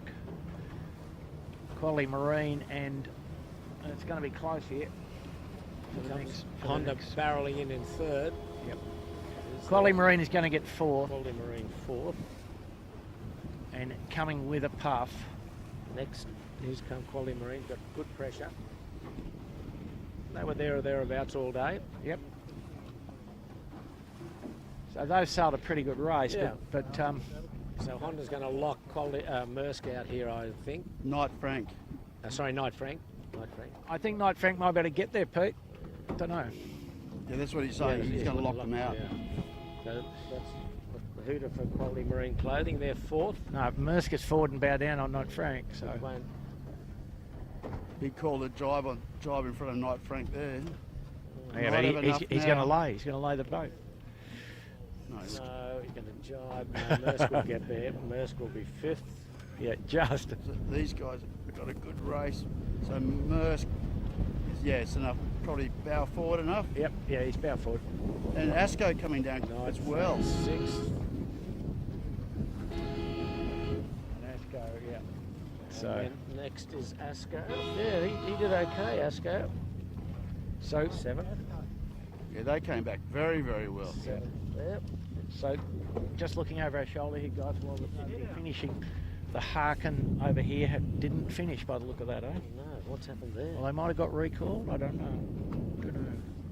I didn't see, but no, we've lost them. So next will be who's that? That's C-Tech. C-Tech is eighth. New Zealander. Then Lumix will get ninth. And then AOL, Appliances Online, round out the top 10. And Kitchen Maker and Yandu coming in after that. Kitchen Maker running away on starboard will lay in there, I think. Yandu Jibe coming in on port. Kitchen Maker.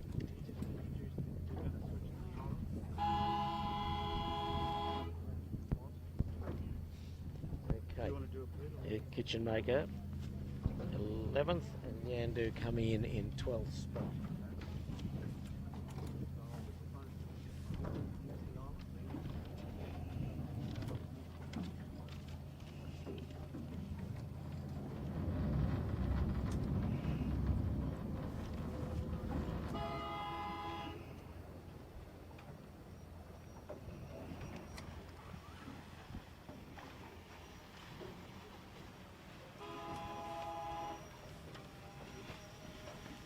All right, folks. So that sort of pretty much wraps up race one for today. Don't go away anywhere. We'll have a second race coming to you very shortly, but we're going to flick you over to the Island Bar where they've got a lot of fun going on and watching all the racing today. So you can see a bit of what goes on behind the scenes there, and then we'll be back to you very shortly. Thanks for watching.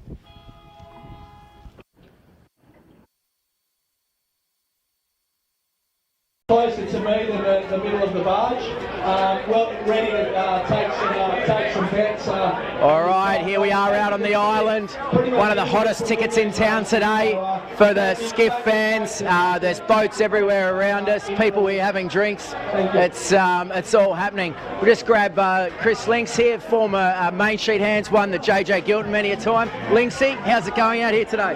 Yeah, fantastic. It's good to be out watching it all, and it's amazing. Like Triple M just won that race after, I think they've had a couple of 26, so it just shows you that anyone can win. A lot of depth in the fleet out there. And so who's out here today? There's probably upwards of 150 people. The sponsors, fans, girlfriends, flags. It's amazing. It's the sponsors, you can tell that they absolutely love the vibe and mingling with each other, and you've obviously got the opportunity to support their boats through their ups and downs and the good and bad results, so they really look like they're enjoying themselves. Fantastic. And if you are a sponsor out there and you know you've got a great company and you want to get on board one of these boats, is it easy enough to do?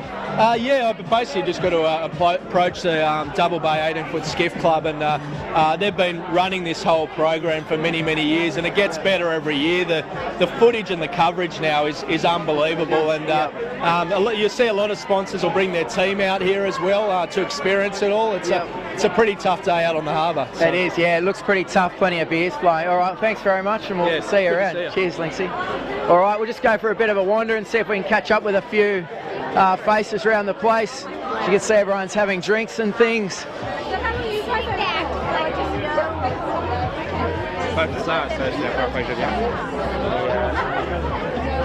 Dunks, we're live on Facebook, mate. Just coming through here. We've got the camera. The camera's coming through. So, mate, you've been sponsoring the skiffs now for a couple of years. What's it like? Mate, a lot of fun. Yep. A lot of fun. Great community, great people. Yep. The boys are doing reasonably well. Yeah, okay. We're pretty happy with today, particularly. Yep. Got a new team on board, Aaron Everett. You know, he's building a new team up, and they seem to be going pretty good there today. They're with the big rig than the little rig, undoubtedly. So the lighter conditions suit them. Totally. Very happy with today's performance. So fantastic. You'll be around for a few more years sponsoring? I hope so. Fingers crossed. I hope so. Yeah, totally. It's all about sales and performance, and you know, all the other teams are coming on board and getting a few sales from them, and keeping them all looking good. Yep, perfect. All right, no worries. Have a good one. Thanks for today. Good on you. Cheers. Joe Turner. Hello. Hello, Joe. You're a bit of a famous skiff man around the place. No, man, I'm a socialite these days, mate. That's it. If you can't sail, just talk about it. That's like you and I. Absolutely. You know, it's much easier with a beer in the hand. So you've done the skiffs before? I did one season, back in the day when we were about 12, I think, about this tall. Who was your sponsor back then? Noakes Youth. Yeah, started with Jackie Bonichar, my sweetheart of 13 years. Fantastic. And who are you out here supporting today? Who are we supporting? We're supporting the Mighty Asco, of course. Of course. My mate James Dawes and the team. Yeah. He split to go to the right of the island. What did you think of that? Yeah, he's a bit like Sung Hung Kai Scallywag, you know. They have a bad start, then they smash one side and then they're back into it. Yeah. See, it's the people's boat, you know. You got to love them. Yeah. So good luck to him. Nice one. How do you find the skiffs going from 16s to 18s? How do you find the transitions? Yeah, it's a bit hard to come over this side of the harbour. Obviously, it's not as nice a day, and look, the 18s are just so much easier, you know. I'm kidding. I wouldn't know. I wouldn't know. All right. Well, hey, thanks very much. You too. Take care. Welcome back. And just a few questions to you.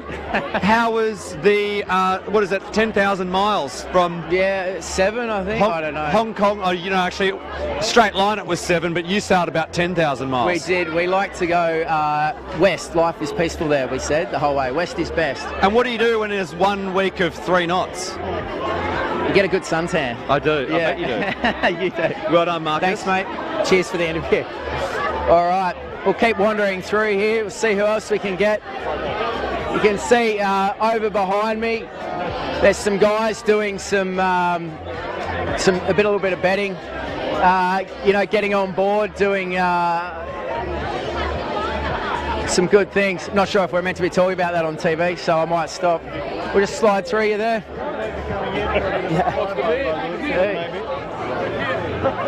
All right. How are you going today? Good, thank you. Who are we supporting? QMC. Fantastic. How's it going out here? Top fourth. Top fourth? Yeah. Happy with that? Happy with that. Could do with a few more courses. So. First day out here watching the skiffs? Yeah. Nice one. All Top right. day. Top day. Perfect. All right, well done. We'll keep rolling. Thanks. Hey guys. Good, how's it going? Who is supporting here today? Come and chat to the camera. No, just out for a good day on the water. Fantastic. I've got a lot of mates out there, so not supporting anyone in particular. No one in particular, but just a lot of good guys out there, you know? Yeah. What do you think the tip is? A few of the guys went to the right of the island. I don't know. Doz went out to the right and saved his bacon, I think, in that one. So. Yeah, he did come back. Fly by there from the boys. Great atmosphere out here. Aaron Everett with the blue sunscreen on there, looking fantastic. All right, we'll keep wandering through. How are you?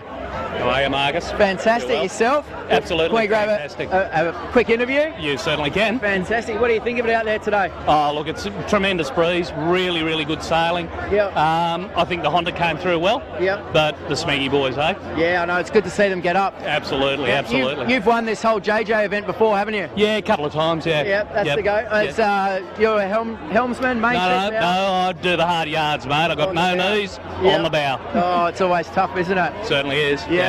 And how you finding you're down here, You're supporting anyone in particular? Yeah, certainly the Vintech boys. You know, I got a little bit of closeness there with Phil Barnett.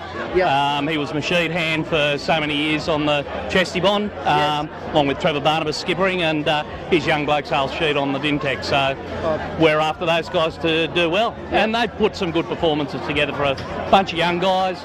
You know, second season, battling hard. They're good. They're good sailors. Yeah.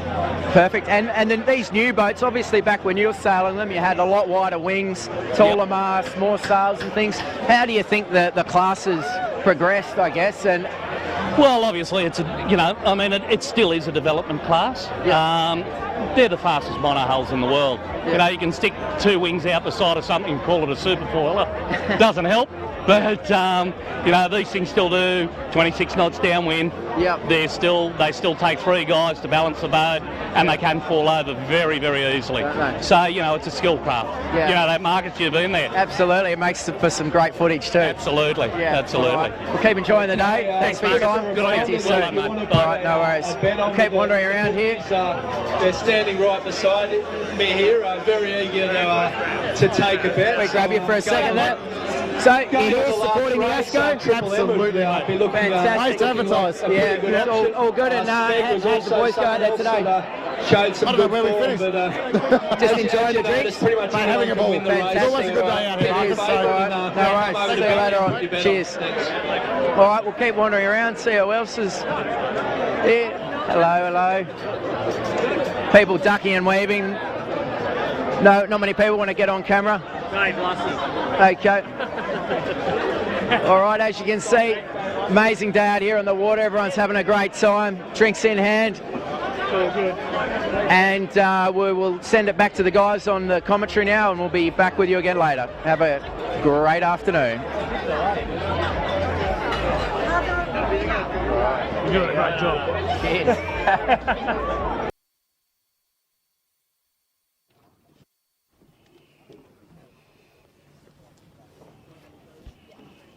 Well, we've just seen a very, very exciting race as we anticipate in race 4 of the JJ Giltinan World 18-foot Skiff Championships on a light and fluky Sydney Harbour, a east-southeaster that changed dramatically in strength and direction, but it produced a winner in Triple M, having a best race of the series.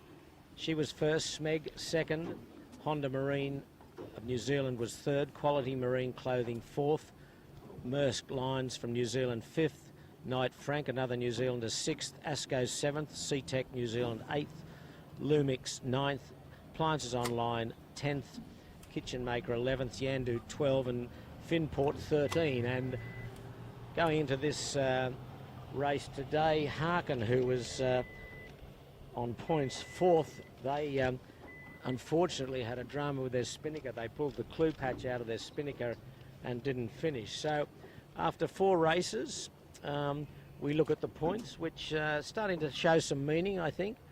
There's no drops yet. You can drop your worst performance, of course, over the regatta, but at the moment we've got 4 races. Don't come back to me, Peter. We've got Honda Marine leading on 10 points, Maersk on 12 points, Finport on 25 points, Knight Franks 26, SeaTech 33, Smeg 34, Asco 35, Appliances and Yandu tied on 40 points. So that just gives you a bit of an overview of how the points stack up, but of course Honda and Maersk really haven't had bad placings in this regatta, so they are counting all their points, whereas boats like Harkin and certainly Smeg have had some really poor performances, so their drops are really in play already, whereas the top New Zealand boats, Honda and Maersk, are counting all their points so far. So the pressure is on those boats that have performed poorly or had one race performed in which they performed poorly, and the New Zealanders are heavily favoured at the moment at the point score. But we're just waiting now for race 5 to get underway. 2 races today. There'll be another windward-leeward course of 3 laps, we think, maybe 2, but they're just changing the course axis because the breeze has gone to the left, so they've got to relay the starting line and relay the weather mark. So a little bit of time to be taken here while they get all that done and dusted, and the fleet is just milling round. There's the floating bar that we saw before. They're enjoying themselves on that. Plenty of people there watching, and plenty of people enjoying the festivities as all the fleet go very close to them. So Andrew, what are we, I suppose, anticipating much the same for the second race? Well, Pete, I think there's some conclusions that we can draw from that race, that both Honda, and perhaps to a slightly lesser degree Maersk, showing no signs of weakness, shall we say. And as we pointed out, neither boat has what we would regard as a discardable or a needed to be discarded race on their score sheet so far. Maersk just went the wrong way at one of the beats and possibly down one of the runs. Honda sailed pretty well from a little back to get up to third. They briefly led, got the last run a bit wrong, but still compelling type stuff. And if that's their light air performance, and we've seen their heavy air performances, there's no reason to doubt that the two strongest Kiwi boats will probably end up leading this regatta after however many more races we have. So tomorrow, we'll just look ahead, Andrew, although we've got still one more race to go here today. Thursday tomorrow. Weather, give us what your early thoughts are. We're 24 hours away, of course. What are you thinking? Well, Pete, I did download a bit of information, and it probably will be like today, only a little warmer and a little lighter. So, and a little more east, but not a nor'easter by any, and an easterly wind, and probably softer than today. And that could be another 2-race day tomorrow also. That's correct, Warwick. So another big sail day. Pick up on that, I was just doing something to the engine. Yeah, no, you're doing well, mate. So we're just on delay at the moment, waiting for the line and the windward mark to be reset. And of course they're resetting the gate, which is just upwind of the starting line, which the boats can use to round it. When they come down with their spinnakers, they can choose 2 marks to go around. Quite a complex process to reset the course, because there's a starting line, 2 gate marks at the bottom, and a further windward mark, obviously. And they're resetting one end of the start line, and I think one of the gate marks and the windward mark. So a little bit of work to do for the race officials. So while I was away, I couldn't pick up on what you guys were saying. What bearing do you think the breeze is at now, Bucko, and what options have they got? Because for the top mark, because we're very limited here in Sydney Harbour with commercial channels and headlands and the geography of the harbour. Sometimes it's very difficult to get a runway in, and they've got considerations of corporate hospitality and all sorts of things. Well, he's still showing 120 on the back of the boat, so as the bearing, but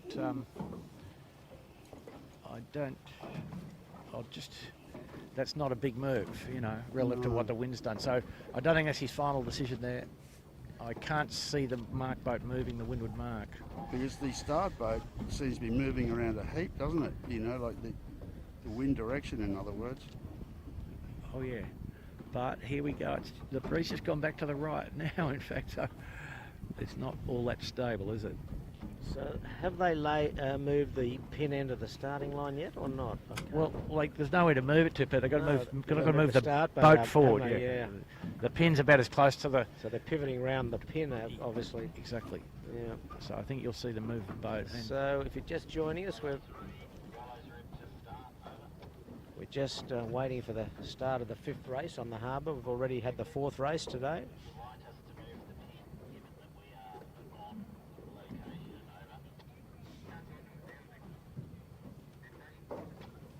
And they do need a start line, Pete, about as long as they have. I mean, that was a pretty good start from the fleet, reflecting the quality of the line laid by the committee. And anytime with this many boats, it's pretty critical that the start line is laid with a degree of care. So just a quick recap: race 4, Triple M first, Smeg second, Honda Marine third, Quality Marine Clothing fourth, followed by Maersk in fifth, Knight Frank sixth, Asco 7, Seatec 8, Lumix 9, Appliance Online 10, Kitchen Maker 11, Yandu 12 and Finport 13, which means the points after 4 races, Honda leads on 10, Maersk 12, Finport 25, Knight Frank 26, Seatec 33, Smeg 34 and Asco 35. So what I see, Andrew, is like just having a quick look here. The breeze looks like it's rotating anywhere from like a 100 up to about 120 where the mark is. At 100, if they were to put the mark there, they'd have that's. We're in the shark then, aren't we, Will? Well, I mean the beat would be 0.7, half a mile, or 0.6, yeah, less. I think like half a mile. So they can't do that. So it's going to be a skewered. Well, the fleet will handle the racetrack. skew as long as the start line's laid properly. Yeah, exactly. I mean, it is what it is. Like right now, 120, which is where the top mark is approximately. But I think they'd be well advised to get it going because this might fade some more. It's light now, isn't it? Yep. It'd be lucky to be 8 knots there, wouldn't it? It's just... Well, there's no little puffs coming either, Andrew. It's just No, the cold air has been all washed away, I think, Pete, which is what was producing the bits of wind. Well, if you're a light air sailor, this is what you wanted. It's very, very light. Well, you can't say that they haven't had a variety of conditions so far this regatta. Exactly right. It's been a full. By the end of tomorrow, we'll say it will have been a full house. I rather suspect. Although the prospect for the weekend races, Pete, also for pretty light on Saturday, but a regulation nor'easter for the last race. So probably a pretty nice brew up altogether. Yeah, well, it's good. It's good. You need that to get a worthy champion. Absolutely. But the cream's rising, and the cream seems to be the same consistency. Same bit of cream. New Zealand cream we've got. Well, That said, though, the Smeg boys did a good job, and they'd be, as I think I mentioned, Lee did say he hoped that normal service would resume. So he's. Well, just a bit of history, as we mentioned earlier in our telecast, that 1974 was the last time that New Zealand won this event.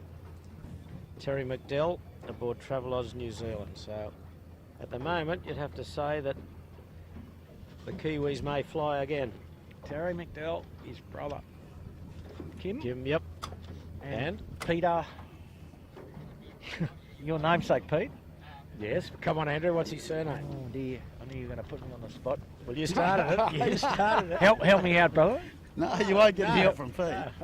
You're on your own. You're going to hang out to dry, man. Good on you. Peter Brook, of course. Lovely fellow too. Mighty fine yachtsman. Now, I'll give you, while we're just waiting, a bit of trivia here, Andrew. Right. I'm nervous already. Right.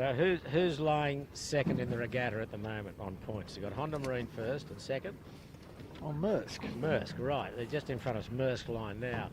There was a very famous ship called Maersk, Alabama. Maersk, Alabama. Good God. And what was it famous for, Peter? Well, that's what I want. That's the question. I'm asking the questions. You're giving me the answers.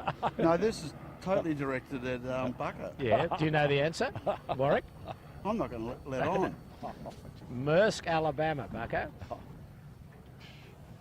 Pass. Okay. Maersk, Alabama was a container ship that was hijacked by pirates off the African east coast. Of Somalia. And they made a movie called Captain Smith, starring Tom Hanks, about the boat. Oh, okay. And Maersk, Alabama was that container ship.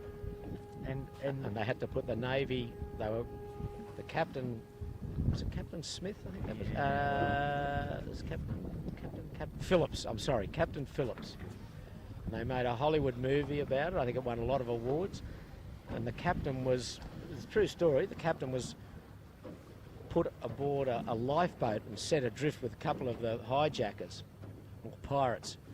And the US Navy came and caused absolute mayhem and got the captain off safely, and huge drama, and they rescued the ship, and everyone was saved, and there was a few of the pirates that didn't fare too well.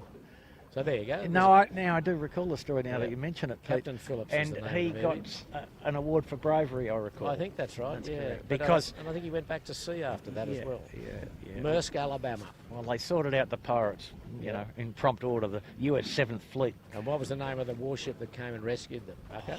Shippers. USS Bainbridge. Such depth of trivia, but that's good. Well, that's good. We need a bit of trivia while we're on delay, but hang on, we're at the start boat. They look as though their flag's getting ready to go. Yeah, he moved the course axis to 110. 110, 1 mile, so 3 laps. That's not too bad.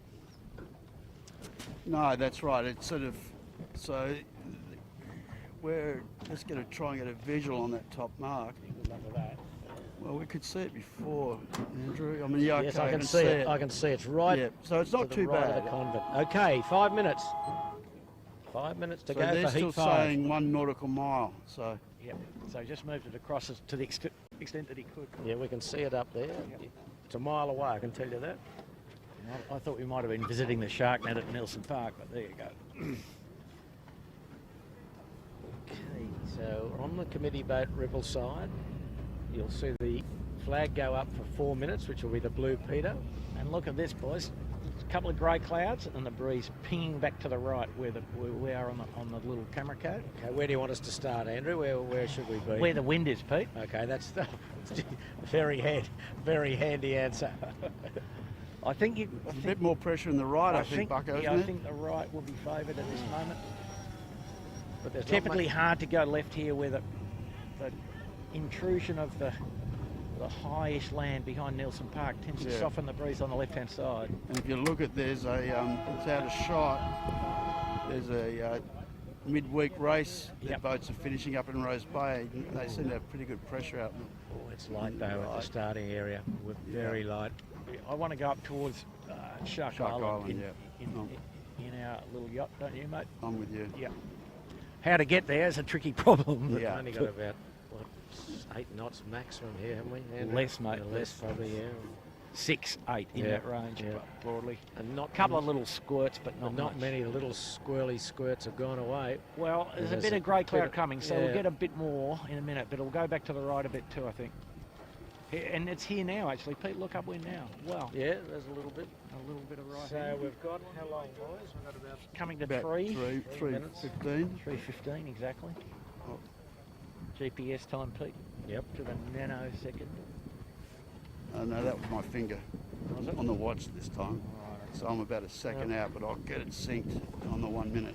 Triple M Smag and Honda Marine, the place getters from race 4 earlier today. We're moving into race 5. You got a visual on the pin, Andrew?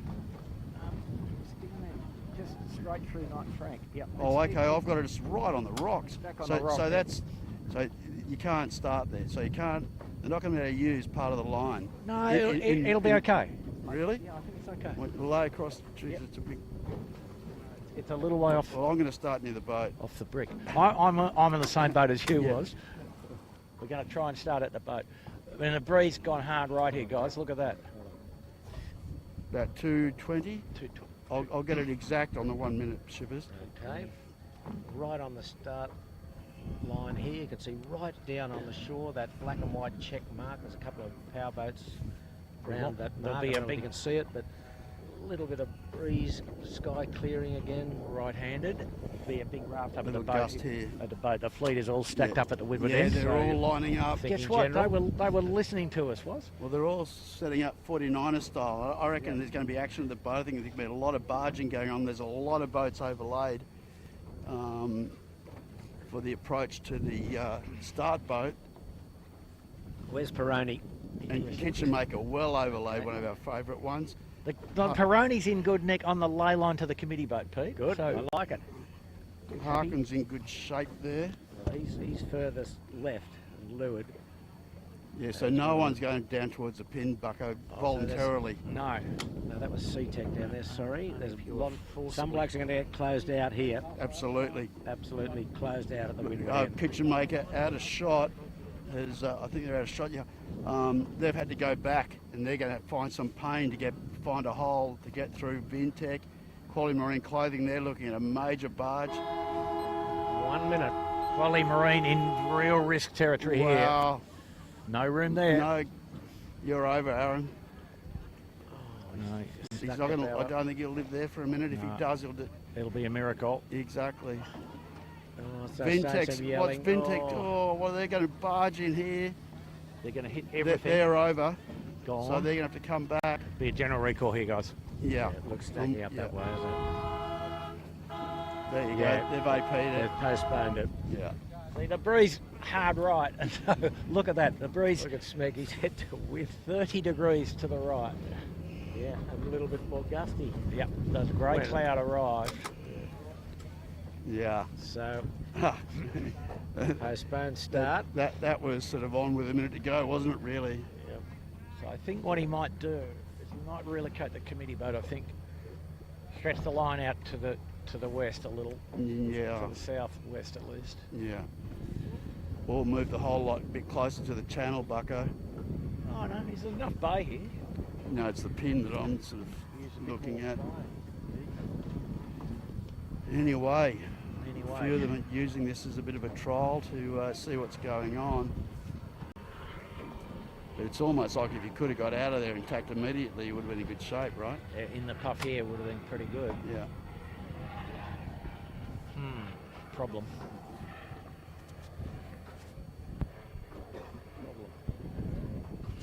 So, race 5, we wait. We wait and we wait. Ooh, so that's the first AP. Well, that's a pretty regatta. That's pretty good. Good from the committee and good from the sailors. Yeah.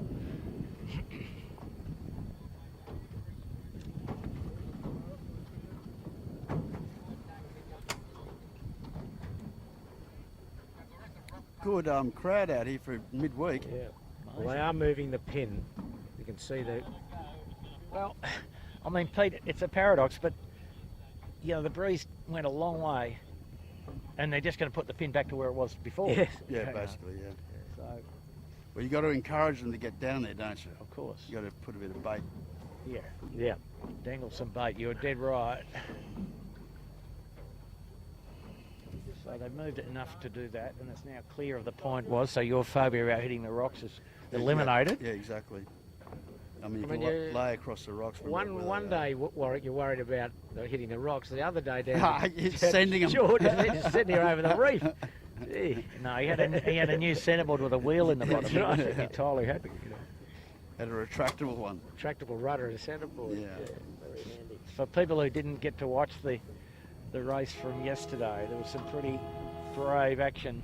The guys skating across the windward side of the headlands with not much to spare, with variously at full tilt or with flapping spinnakers. Yeah, at full noise. It would have been an abrupt stop. 20 plus knots of wind, 20 plus knots of boat speed. It was thrilling stuff. And we can actually see there was enough light, we could see where the reef was. And they had a little margin, but not more than about a boat length and a half. So. Okay, the AP's down, so we've got less than a minute to go to the 5-minute sounds. And the breeze, Andrew, a little touch more, perhaps, not more. 8 from 120. There you go. Oh, okay. Happy with that, Pete? Yep. Light jib, Pete. Get her up. Yeah. Right. But maybe a bit more settled. Yeah, a little bit cooler wind, so a bit more settled. You're right. Yeah, you can feel that air, cooler air. A little bit, and the thermal effect going away. So the okay, wind there we go. 5 minutes. Possibly a bit more stable. Gee, the kitchen maker's a long way upwind, isn't it? Was. Yeah. 2 minutes of sailing there, or more. They were putting themselves in a very precarious situation at that pre-start. Yep.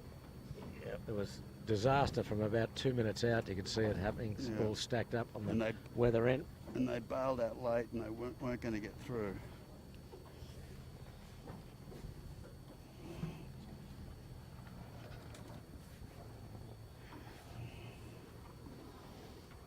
All right, a few of the boats testing out that pin now that it's been shifted further to windward. The problem down there, though, was a bit is that the wind does tend to lift off to go over the top of the gum trees. Absolutely. So when it's this light. Okay, 4 minutes. And good line coming down from Rose Bay. Just probably not more than 8 knots, but at least there's 8 knots. Not seeing any commercial traffic to upset them at this stage. Ferry will be across. Yeah. Coming from Sydney Circular Quay to Manly. But only the Manly ferry was up there, Chuck. But it's a long way away. He's fine. Yeah, that'll be right with that one.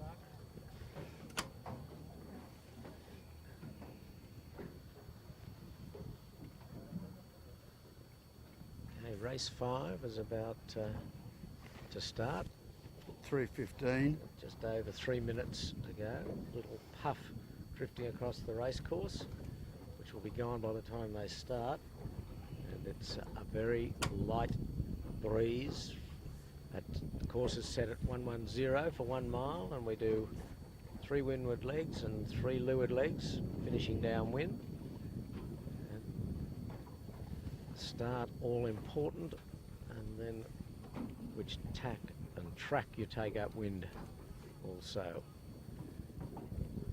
So anxious moments for the fleet.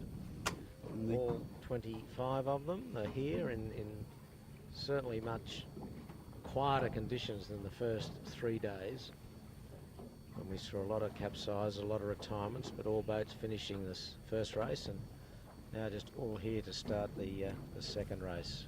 Did you notice? Today. Sorry, Pete, except for the Harkin. Well, the Harkin, yes, she didn't get smashed to bits, but she did rip the clue out of a spinnaker, which has cost her dearly. She'd been one of the front runners, but we'll see how we go now. We've got 2 minutes to go. Yep. About just inside 2 now. Okay. So with this shift, Andrew, what do you see in the gate? Do you see any bias in the gate at the bottom? Yeah, the starboard, looking upwind, the starboard marks forward. Yeah, so that's a reverse of the last time, right? Yeah, so it's pretty even. I think you could probably use either mark, depending on where you thought the wind was going to be. No, we're getting a complete reversal the of pin that looks last favoured now. start, where very few, or in fact none of the really favoured runners are up towards the boat. They're all down the pin end. Yeah, exactly. Now they'll just flop onto starboard and onto port. Onto port, sorry. Yeah. And yeah, the breeze hard left. The breeze in the exact reverse quadrant to what it was when we tried to get the first start away. Yeah. Coming to 1 minute. But, okay, so everyone, top boats all driving hard for the pin end. But it would. And there's 1 minute. It would probably almost be worth your while to start anywhere and just get on the port tack. Yeah. And there's plenty of a reasonable amount of pressure on port there going across the line. It's hard to cross it on starboard. Correct. So that's going to be really interesting. Yeah, just find a hole and tack. Yeah, we want to have the drone down there, nice and low. Peroni coming in on port. Will he get across? Yeah, this could be quite exciting. It's exciting already. Get a hole and get onto port quickly. Wow. Oh, Triple M, they're coming back. Jibing around the end. Oh man, this is going to be game on. 19. Finport's over. They're going to have to bail. Braggle up. Famish is over. Smeg's close. How long, boys? 10 seconds. 8. Smeg looks tight. Yeah. Oh man. Oh, there's a lot over down there, I think. Generally get. Yeah. The pin boat is going to have plenty One on. horn, that's individual. 2 is general. Yep, it's No, individual. it's individual. Wow. This could be critical. This could really be critical. Yeah, Brave. exactly. See if we can get a. Hang on, there's number. Brave work from the committee. These numbers going up. There's one number. I think it's 6. So that's Hang on, we've got 4. Let me see here. 6 and 4. 4 is Harkin, 6 is C-Tech. All right. 4 is Harkin, 6 is C-Tech. And they've been recalled. Well, they won't see those, the competitors won't see those numbers from where they are, so it's purely a judgment call. No radio comms on these boats. I'm not seeing anyone coming back at this stage. And they both get C-Tech's coming now. Yes, okay, Harkin's continuing. I don't know how C-Tech knew, but anyway, he must have had a gut feeling. Yeah. So that's a wow. That's he's given it Give him a big start now, Mr. C-Tech. Now- Anyway, the fleet all on port, going in towards Rose Bay. C-Tech recalled going back. Painfully Markham slow recalled, not going back too, yeah, Peter. Yeah. He almost went far enough to need to set the chute. Yeah. Oh dear, it's light again. Light and fluky and a few waves. Ugh. Ugly scenes, that's for sure. But looks like a reasonable amount of wind coming to the fleet here, Pete. Yeah. Nobody yet 3 strings, okay? I don't think across the whole fleet, so... And it's going to get really funky halfway up when they get the influence of that land. So hard left is that Dal Zotto. He's gone way left. Then Quality Marine coming from the left. Kitchen Maker, Asco, Maersk and Asco. Smeg, I'm sorry. Smeg looks okay. Just pumping around the front of Maersk. He's first into that bit of breeze. Yeah, Smeg's into the wind first. Maersk is into the wind pretty much second. Having a bit of a squeezing match there, but Collie Marine not bad either here Now now. Asco getting the pressure on the left. Looks as though at the moment the left's paying. Yeah. Well, these are the guys Well, look how much bias there was on the pin, right? Yeah, They've correct. got that huge advantage just as soon as they're flopped over. So that's the aerial shot. It looks quiet. It is quiet. Hell yeah. Very light. So out of our favoured boats, Honda's escaped pretty well from the Yes. the right-hand end. And that's Noak Sailing coming across on starboard. Now, good pressure coming to these guys up here. Kitchen Maker might actually lead the race here for a while. Warwick, I would say. possibly they're Good caving a left-hand bit now. gust coming down towards the Kitchen Maker and Quality Marine. They're just starting to rumble. Yeah, that's Noakes coming to cross Honda Marine. It's going to be tight. Honda Marine has no rights. Noakes is across. Gee, the puffs are very localised again, though, aren't they? Absolutely. It's gone right again, that puff. Back to the right. Noakes is leading. Yeah. Amazing. Yeah, they're crossing the fleet and Honda's gone back. And Smeg and these boats that were left, they're way down on port tack. So it's all flipped upside down again. Flipped upside down. Smeg nearly capsizing on a powerboat wake. Amazing. Oh well. And the Royal Australian Navy are coming out, but they will be gone by the time the fleet run back. Hopefully. Yeah, but here are the two leaders. Noak Sailing, Sean Langman, just tacked his Honda Marine, again well placed. Very well placed, going left. Knight Frank just behind him, two New Zealand boats. And that's another big fat jib he's got. His light jib was, isn't it? Yeah. I don't know. Have a look. So Wow. see how fat it is from here. Wow, there he's tacked back. Oh, that's pretty cool. Yeah, good positioning. Happy with that. On the face of a little puff. Knight Frank setting up, just clearing the area on a Honda. Count to 10, boys. On a nice wind here. We're right near Knight Frank, and nice little bit of wind where we are. But it's right, isn't it? Gee, awkward in the middle of the fleet now. Yeah. Well, you've got a whole bunch of boats out to the right, which will come into shot because small on the screen. But Triple M, Panasonic will Peroni? cross Noakes. Yes, Peroni. Go the Peroni. He's going the other side of the island. Well, he's having a big crack. He's more than rolling the dice. He's rolling the whole table. How about that, eh? So now Panasonic or maybe Triple M is leading. Yeah, big changes. Panasonic. That's some new bits of grey cloud, gentlemen. And there's Honda. He was well ahead of Smeg. Smeg's just... Oh, he's taken a bit of a header here coming in towards Steel Point. Smeg's really got the hammer down there. Yeah, he's looking for the left-hander. He's footing hard there. Into this little puff here. Look at him. Good stuff. See that was he just did a big. You know, I missed it, Buck. I was amazing. Focused on making sure I'm not interfering with someone. No, you're doing very well, except for the Knight Frank. Just Smeg, we're on. He's coming into a light spot. He gets a left-hander here. He's getting now. There's no breeze. He just run out of grunt. Was it? Yeah. Yeah. Just ran through it. He can see a puff. He can see a puff. If it's left-handed, he's getting into risky territory. Yeah, he's smelling. He'll smell roses if he can see this left-hander. He can tack now if he wants. He can cross the Honda. Attack now, Skipper. Oh, he's got no wind. No wind.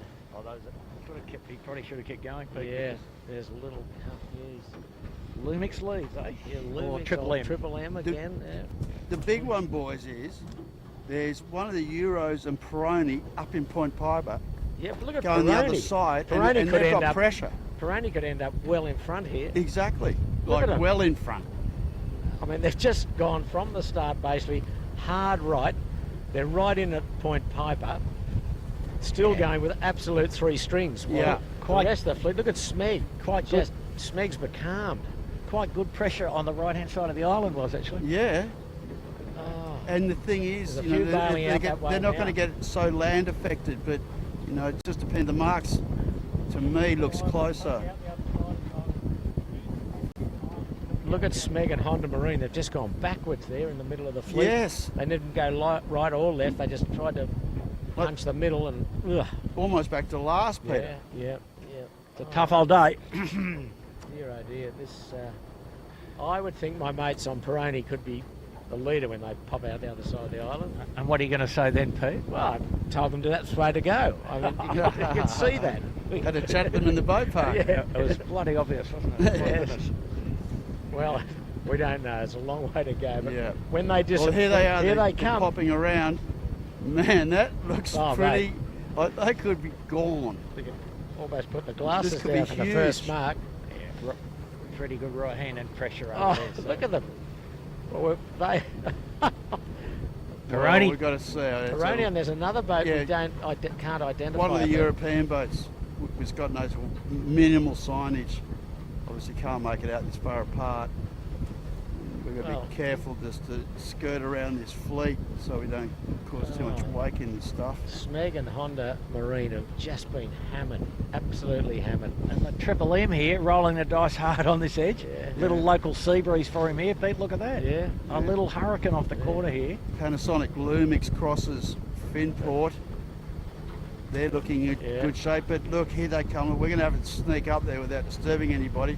But if we could look towards Point Piper on one of our cameras. There's a few others have gone that way, but they went a bit later than these two leaders. We've got them on screen now. Yeah. Blake's got them there. I think it's the Hungarians leading. They're very leaded. Sorry, very headed. Yeah. But they've got pressure. Yeah. No, they cracked sheet spots. Yeah, well, that's what I was saying. They'll be the on mark, spinners at the moment. No, because the mark is, I don't think it was a mile. I think the mark's come back a bit, hasn't it? We didn't operate the GPS. Yeah.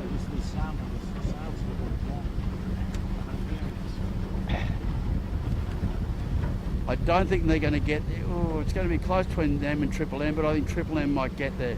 Oh, No, they're laying the mark, was No. Yeah, I realise that. but Triple M's not laying. I realise that. Equidistant at the moment. They'll lead easily, I think. Well, Still, that's fantastic. Triple M's third, I would suggest. We'd like to see a little bit of difference. Yeah, The no, this curveball's is a been real sucked in real there. change at the top of the order. Yeah. Is it? Hard to tell from here. We're thinking The it's Englishman. Good work. We know Peroni's second, we just can't identify the first. We do apologise, but he hasn't been figuring in our calculations at all. But he's a clear leader. Oh, he's a leader. I wouldn't say too clear. Yeah, Triple M's Triple coming M out of them, starting to percolate in here now. So he will lead our friends from, we think it's the UK. It is Great Britain. It's the Time Genie. The Time Genie, good on him. Okay, he Oh, puts the his Rabbitoh Rabbitoh Spinnaker. Spinnaker. There he goes. What a throw Graham for those Brittle. boys. Yep. Eddie Brittle The Brittle brothers. And Eddie No, Gibbons. father and son team, I think. Oh, is it? and Ed Gibbons. Fantastic. Okay, Triple M Go- second. And go then GBR. Here comes Peroni. Stand by, Peroni. He's Panasonic third. at the fourth. My goodness. Well, that's turned things Oh. upside down, and we were talking about that earlier. I think Bucko might have been Oh, saying, you know, oh. that this sort of racing can really throw things Oh, around. this is pretty tough right here. Yeah. Big stack up happening here. Long Look way to go, though. Look at Smeg. GBR's got away Kitchen. so nicely. Okay. Oh, They've got good pressure. They're bowed down and they're heading at the Look at bottom. this. yeah, she's away. Gee. But this is almost, you know, almost a Look, one. look where Smeg and Honda's That's nearly right. last. Honda Marine is Yeah. nearly last. He wasn't too good in this stuff last year, Pete. No, but he was the first race today. There's Harkin just going round, so he's back in the event. Gee, there's lots to do, isn't there? Yeah, what? Boats went everywhere up that beat. So the Maersk is actually in front of Smeg and gee whiz, I thought the Smeg was doing a pretty nice job. They were. They looked so they good were. early. They were all good, but the thing just went bang. And now just he's turned on its head, didn't it? further back than fullback. Well, the Maersk has burgled their way out of not very good fairly well, but they're still well mid-fleet. Yeah, so it's the time Genie was first, Peroni second, Triple M third. He was the first the heat winner in the first race today. Finport fourth, Panasonic, Appliances Online, then Rag and Famish. Harkin's in there as well as Vintech. They've jibed away. A few have jibed set. Yeah, Maersk jibe setting, but underneath another boat. The other guy's gone. There's right. And there's one of the boats from Hungary. Asco coming round just behind Knight Frank, then Smeg, then the Kitchen Maker. Pete, good pressure on the island shore now. Yeah. So those guys are on the right job, I think, was the Yellow Chute and the Maersk. So the Kitchen Maker, the Honda Marine is third last. C-Tech, who had to go back at the start, is fourth last. But don't forget, we believe Harkin he's going to run it all the way down. Was recalled and did not go back. That is unofficial, but that's what we believe. C-Tech was recalled. He went back. So provisionally, we believe Harkin did not return. And the thing is, Pete, we looked at C-Tech. They were painfully slow getting back. So they started, maybe a couple of minutes after this lot, and they're back with Honda. Admittedly at the back of the fleet. And good pressure coming to them, though. There's a big split downwind here again. Good squirt for these guys on this side of the track. So there's a lot to do for a lot of boats. But the GBR boys out front are in good shape still. We went up the right side of the beat though ourselves, didn't we, Peter? Just checking. I don't know. I fumbled myself there. I dropped the ball. Don't know what sport I'm playing, but I dropped the ball there. Amazing. I thought Honda and Smeg looked so good, and then all of a sudden they just fell off the face of the earth. Well, that's why we're on the camera cap, Pete, isn't it? Yeah. Let's face it, But meanwhile, the head of the game, it's the Time Genie and Peroni and Triple M. And I can tell you they just jibed and pulled off a lovely jibe out of shot. Now, I think I'd favour the guys on the western side here. I'm not making any predictions today. Yeah, okay. Zero. Here. But they've got pressure. Yeah. The other guys have got no wind, Pete. Pressure is king. Pressure's king. Don't worry about the angle too much. Okay, right, I won't. I'll just look for the pressure. Just find the wind. Okay. It's a game called Find the Wind. Good pressure coming with these guys. Knight Frank off the shore here. But it's a long way to a respectable placing from where these guys are. Any of them. Anyway, let's see. This is in this east. Yes, I think that's correct.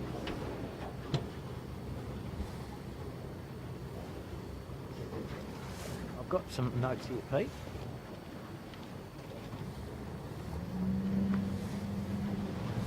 The fleet wending their way downwind on the first downwind leg of 3. The leader has split away. He's in mid-fleet with the green and red spinnaker. There's a batch of 4 standing in towards Chowder Head. They're being headed, which is Peroni leads that group. There's another group splitting way over to the left looking downwind, headed by Low Energy Design, Kitchen Maker.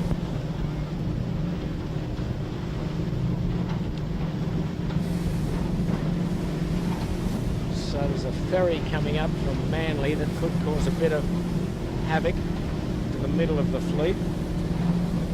And meanwhile, there is our race leader. He's jibed away, he's all on his own. He sailed a pretty good race downwind. He went up the Point Piper side of Shark Island the first beat to gain a huge advantage. He's now laying in with pressure On a pretty hot ley line, Pete. Yeah, he's overlaid it. But anyway, he's got pressure. You said it's all about wind, Andrew. He's got pressure. And I like what I'm seeing. Yep. He's extended at this stage. Anyway, he's lost a bit of... Oh, he's bit of gone breeze soft. there, Let's gone not put soft. the knockers on him. No, sorry, the fleet are barrelling in now from his right-hand side. They're struggling a bit now, aren't they? Yeah, they're very bow up. But it should be a header. I mean, I don't quite get it. Anyway. Yep, the time genie. Yeah. Oh, Peroni's. Peroni's in the tide. No, not my mate. Got him back. No, he saved it. Just saved it. That's Okay. costly. That cost him plenty. The time genie coming in on starboard, but it's Triple M's going to... Triple M's going to get there cross him, I first. think. Yeah. Finport had to flag to go behind Lumix, so they didn't have rights.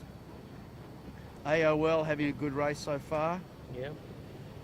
They're coming in with rights on this lot, but they're going to jibe anyway. Yeah, they lost out there, the old time genie. I think time genie jibing back, but I think they've gone too early, Pete. They're going to come in dead Very slow. slow. No, they've gone. Their Don't forget, lead's there's gone. two marks here. They can choose to go around. There's a gate here. I think this one will be all right, and the wind is on this side, so. Sure, it's just they're going to come in dead square, Bucko. Look at them. Triple M going for the right-hand mark, looking downwind. Oh, Lumix, Spinnaker's. There was a bit of yelling going on here. Okay, Peroni, keep your eye on Peroni.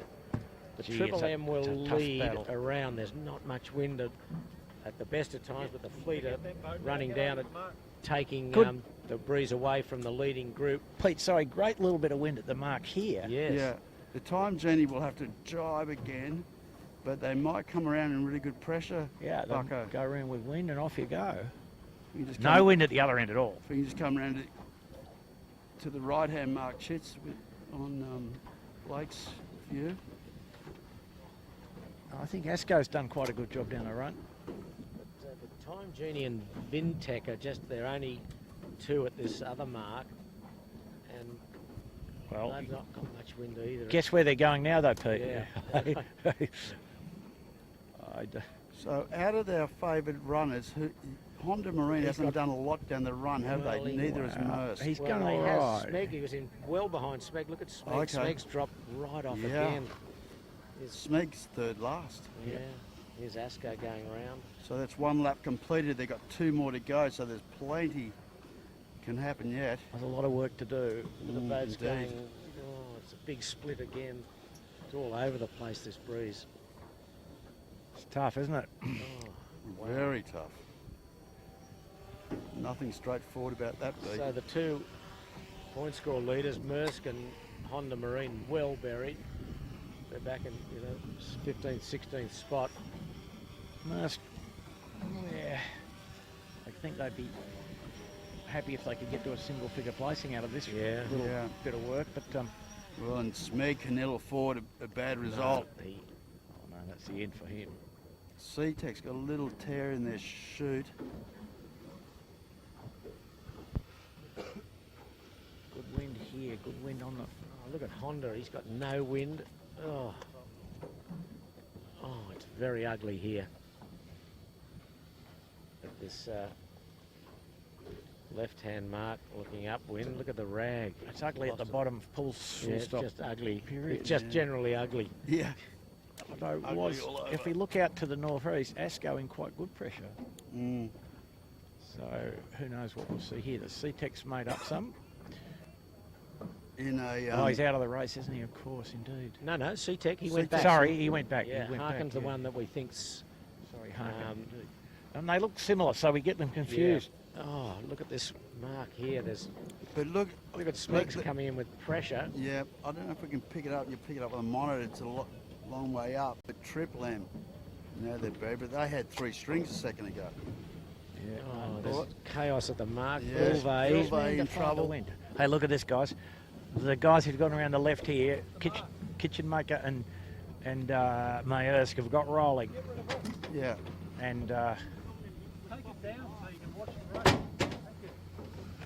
oh, there's Smeg tacking on the mark. Yeah, well, he's okay there. Yeah, he's got pressure. He's going to got wind. Punch away, although Maersk sitting on top of him. So which way do you go? No, the Maersk has just burgled about 10 places there, I'd suggest. Look at Asco, Pete, up hard left. Yes. I tell you guys, Vintech has gone hard right. He's going back to the bar at double bow, mate. He's not. Yeah, But the thing is, it's so unpredictable. Who look knows? at the difference in angle of Yeah, these exactly. I mean, just if you think you could pick it from here, I think you're having yourself on. It is just crazy.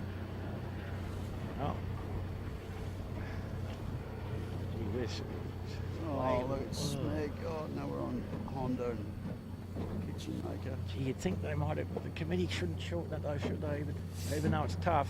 I don't know. Well, it's just the because it's angle of tough isn't a Asco reason and to these shorten it, blades. is it, Andrew? You know, No, that's right, exactly. It's all over the place, this wind, and I suppose that was sort of my point. Yeah. sloppy water here.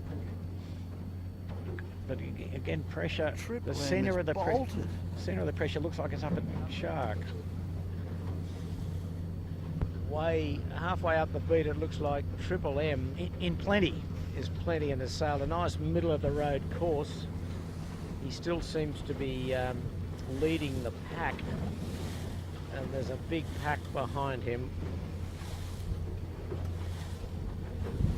Not much wind. There's a lot of choppy water here where the bulk of the fleet are. There's been a couple of ferries and power boats going through, and it's The tide in pretty solid ebb as well. Yeah. Not helping the cause here, I don't think. Pressure up at Shark Island though, guys. Dead upwind where we are on the camera boat. Yeah. We're just good down pressure. Kitchen Maker here, but well, you would think, Andrew, whoever can get to that first, they're going to just extend big time. some of the guys in the middle of the track over here, 3 strings now. Yeah, Finport, we might have just got a snap of them. They got heaps of breeze. So is Triple M going into Shark Island. Gee He's whiz. 3 strings and bolted. Well, we think he's bolted. It's hard to know in this breeze. Exactly. You're right. I mean, out of shot, but you're right, Bucko. Vintech's almost back in the double bay sailing club. You've gone that hard right. Finport looks all right there too, though. They're fully loaded, and Appliances Online look good. They're fully loaded. Triple M.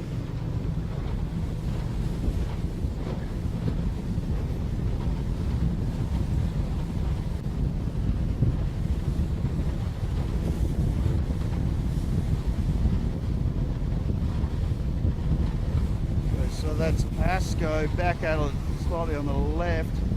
Now back to Harkin and Appliances Online with Triple M just ahead of them. Finport a long way to leeward, looking to like to set themselves up to go around the back of Shark Island.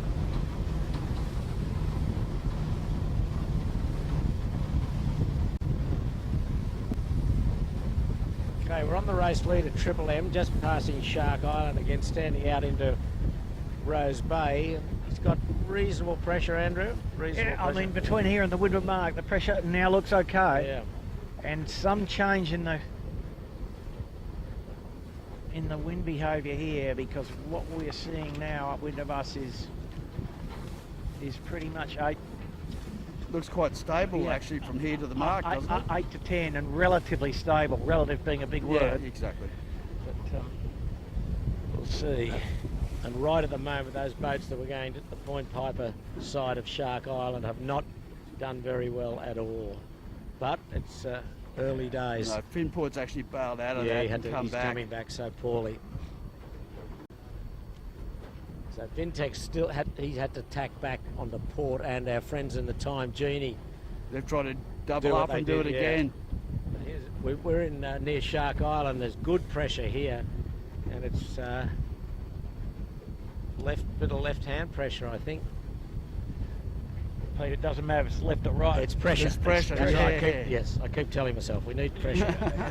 Keep looking for it, Shivers.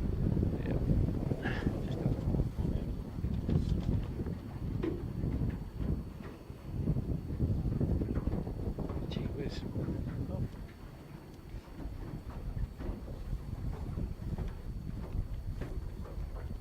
Nice pressure on the water right here. Pressure now pretty much across the course, Wells. It looks reasonably even. Harkin, Triple M hard left. Wow. This is sort of evening wind now, was. Right, it's a bit cooler, huh? Yep. Now the heat's gone out of the sun, and any thermal there was, it was causing the problem, I think. Yeah, well, we're getting to nearly 5 p.m. local. Nice line of wind. I think the Triple M's done all right here.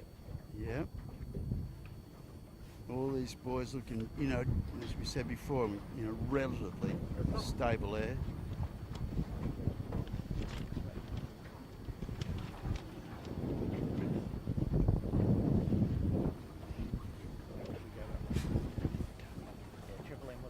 Pretty nice. Yeah. And, just on Finport at the moment with the Appliances Online just sneaking around his bow, and to leeward of him Harkin on a nice lift going into the Vaucluse shore at Nielsen Park. Basically nearly halfway through the race now. Yep. Up top mark for the second time. And no one appearing from the other side of Shark Island this time. No, I don't. There'll be a genie in the bottle for our mates.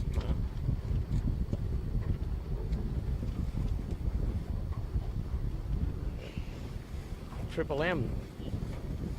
Nice job. He just recapping. He won the first race today from Smeg and Honda Marine, who are well buried in this second race, the 5th heat. But it's Triple M having a very good day at the moment. Yeah. After a very, very trying day yesterday. There's a couple of men coming around the island. Yep, Genie in the bottle and Vintech.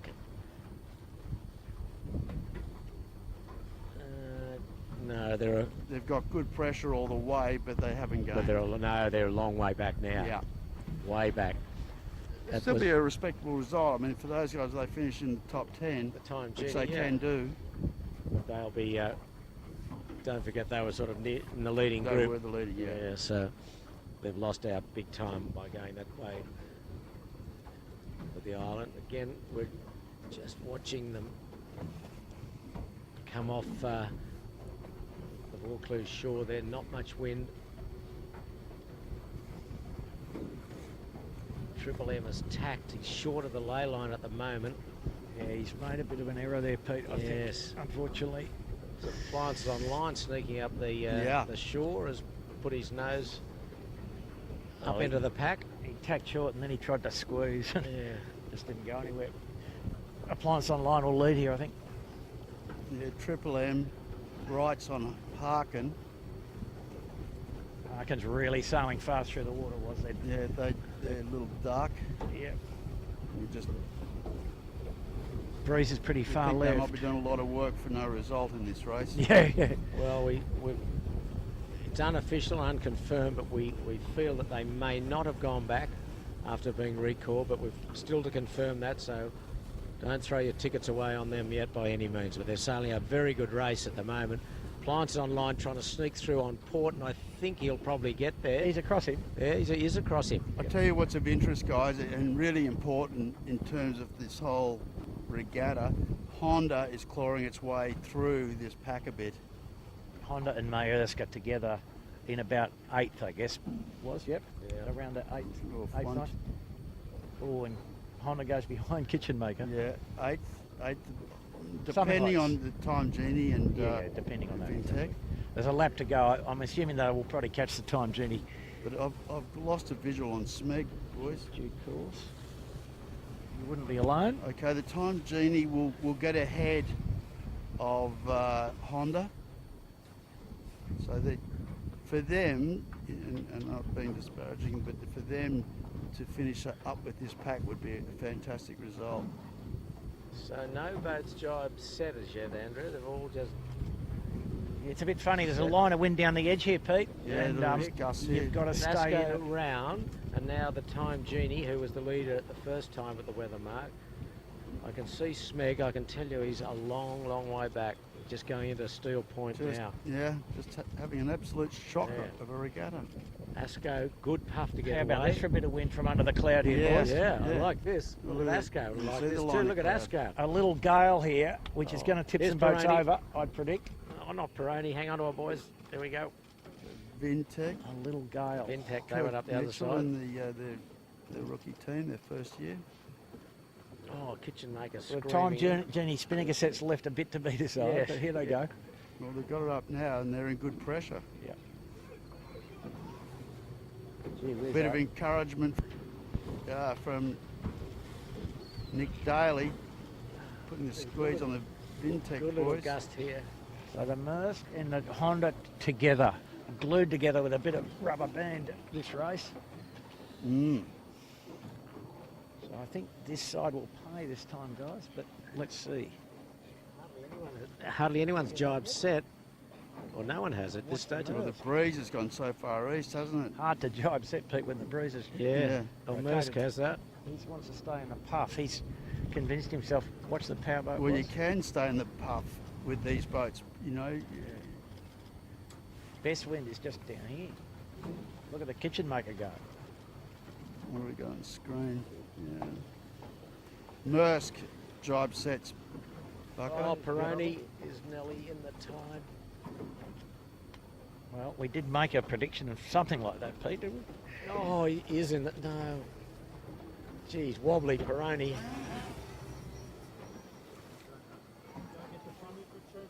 Well, here's the problem a bit. The sudden increase in wind usually tricks a few people. Well, because it's, you know, you only got to, in this stuff, get 5 knots, you've doubled it, so your whole mode changes, right? That's right, exactly. Yes. The Vintech looking pretty good was down this edge. Well, yeah, we're getting the drone down there, but Appliances is now leading. Yeah. It's Brett Van Munster. Now, this is going to compress the fleet. I think that puff, guys, the leaders will catch up. Not much wind still halfway across the channel by the look of it. Hard race. Haven't you got the boat that's coming through, Andrew, is Honda Marine. He's chipping away. That's all you got to do. I can sail.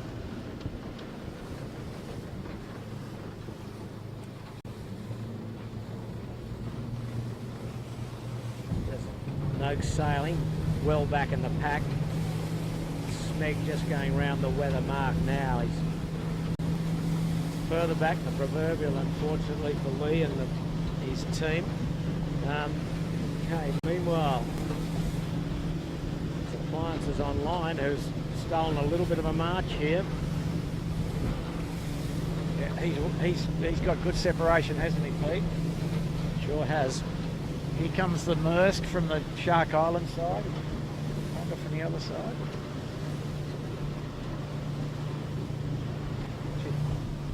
You think that Triple M went around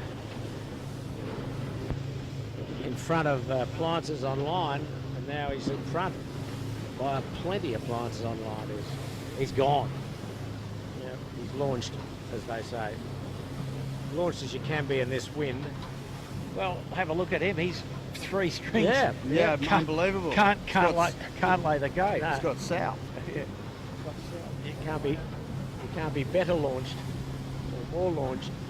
So they're approaching the leeward mark for the second time, and they've got one more beat to go up into Rose Bay, and then a final run to the finish. So at the moment, Appliances Online is the leader. Harkin on the water's probably second. Probably Finport, Pete. And then Finport, probably Triple M. Triple M, yeah. Good amounts of pressure on this side of the course and all the way to the bottom, I think, now. Appliance Online, look, he's got 3 strings all the way in. Yeah. Lovely. Almost having to knock it off. Yeah.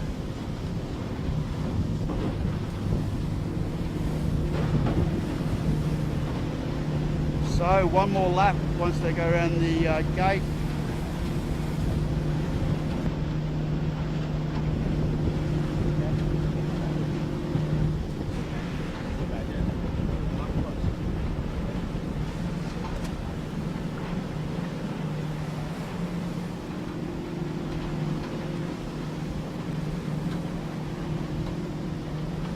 Okay, we're on Appliance Online. The leader is coming to the gate, and he's going to choose which one.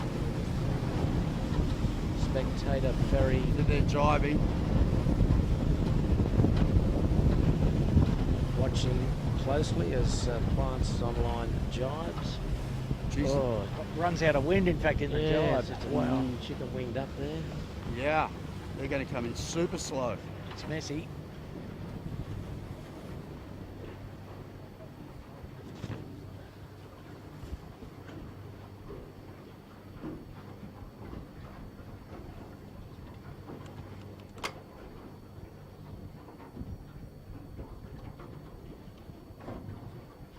So, Appliances Online leads at the bottom mark the last time, and a pretty handy lead, Andrew.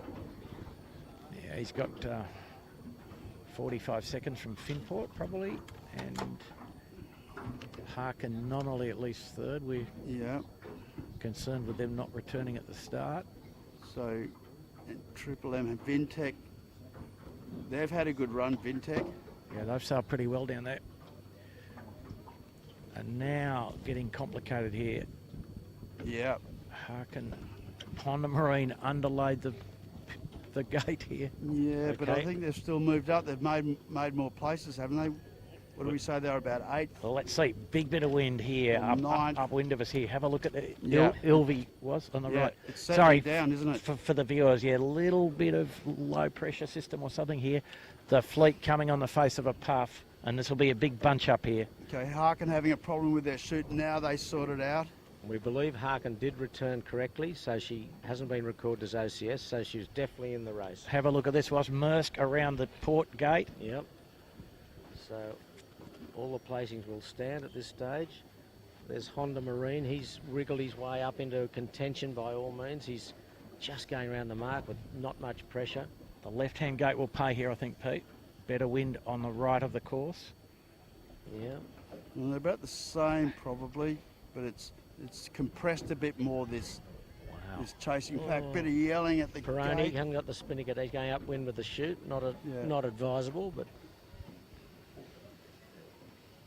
a lot of yelling going on for that side. Okay, now we've got 3 boats at the other gate. Kitchen Maker, Lumix, Panasonic and Noakes sailing. Slow with a spinnaker. Noakes sailing. Down it comes. So you couldn't get a bigger split and a better compression of the peloton.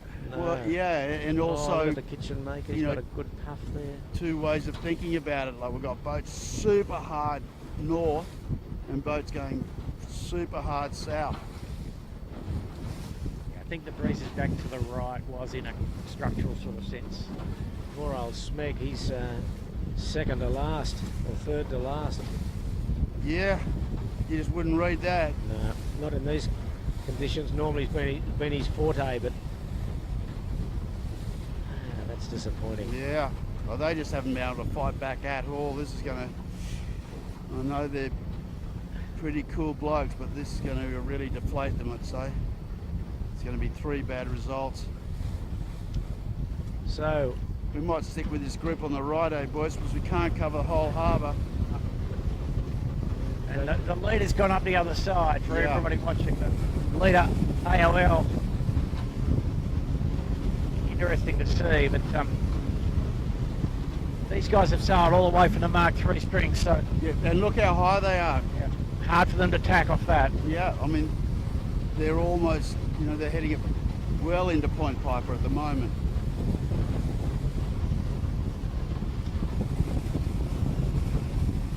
Interesting, indeed. Absolutely.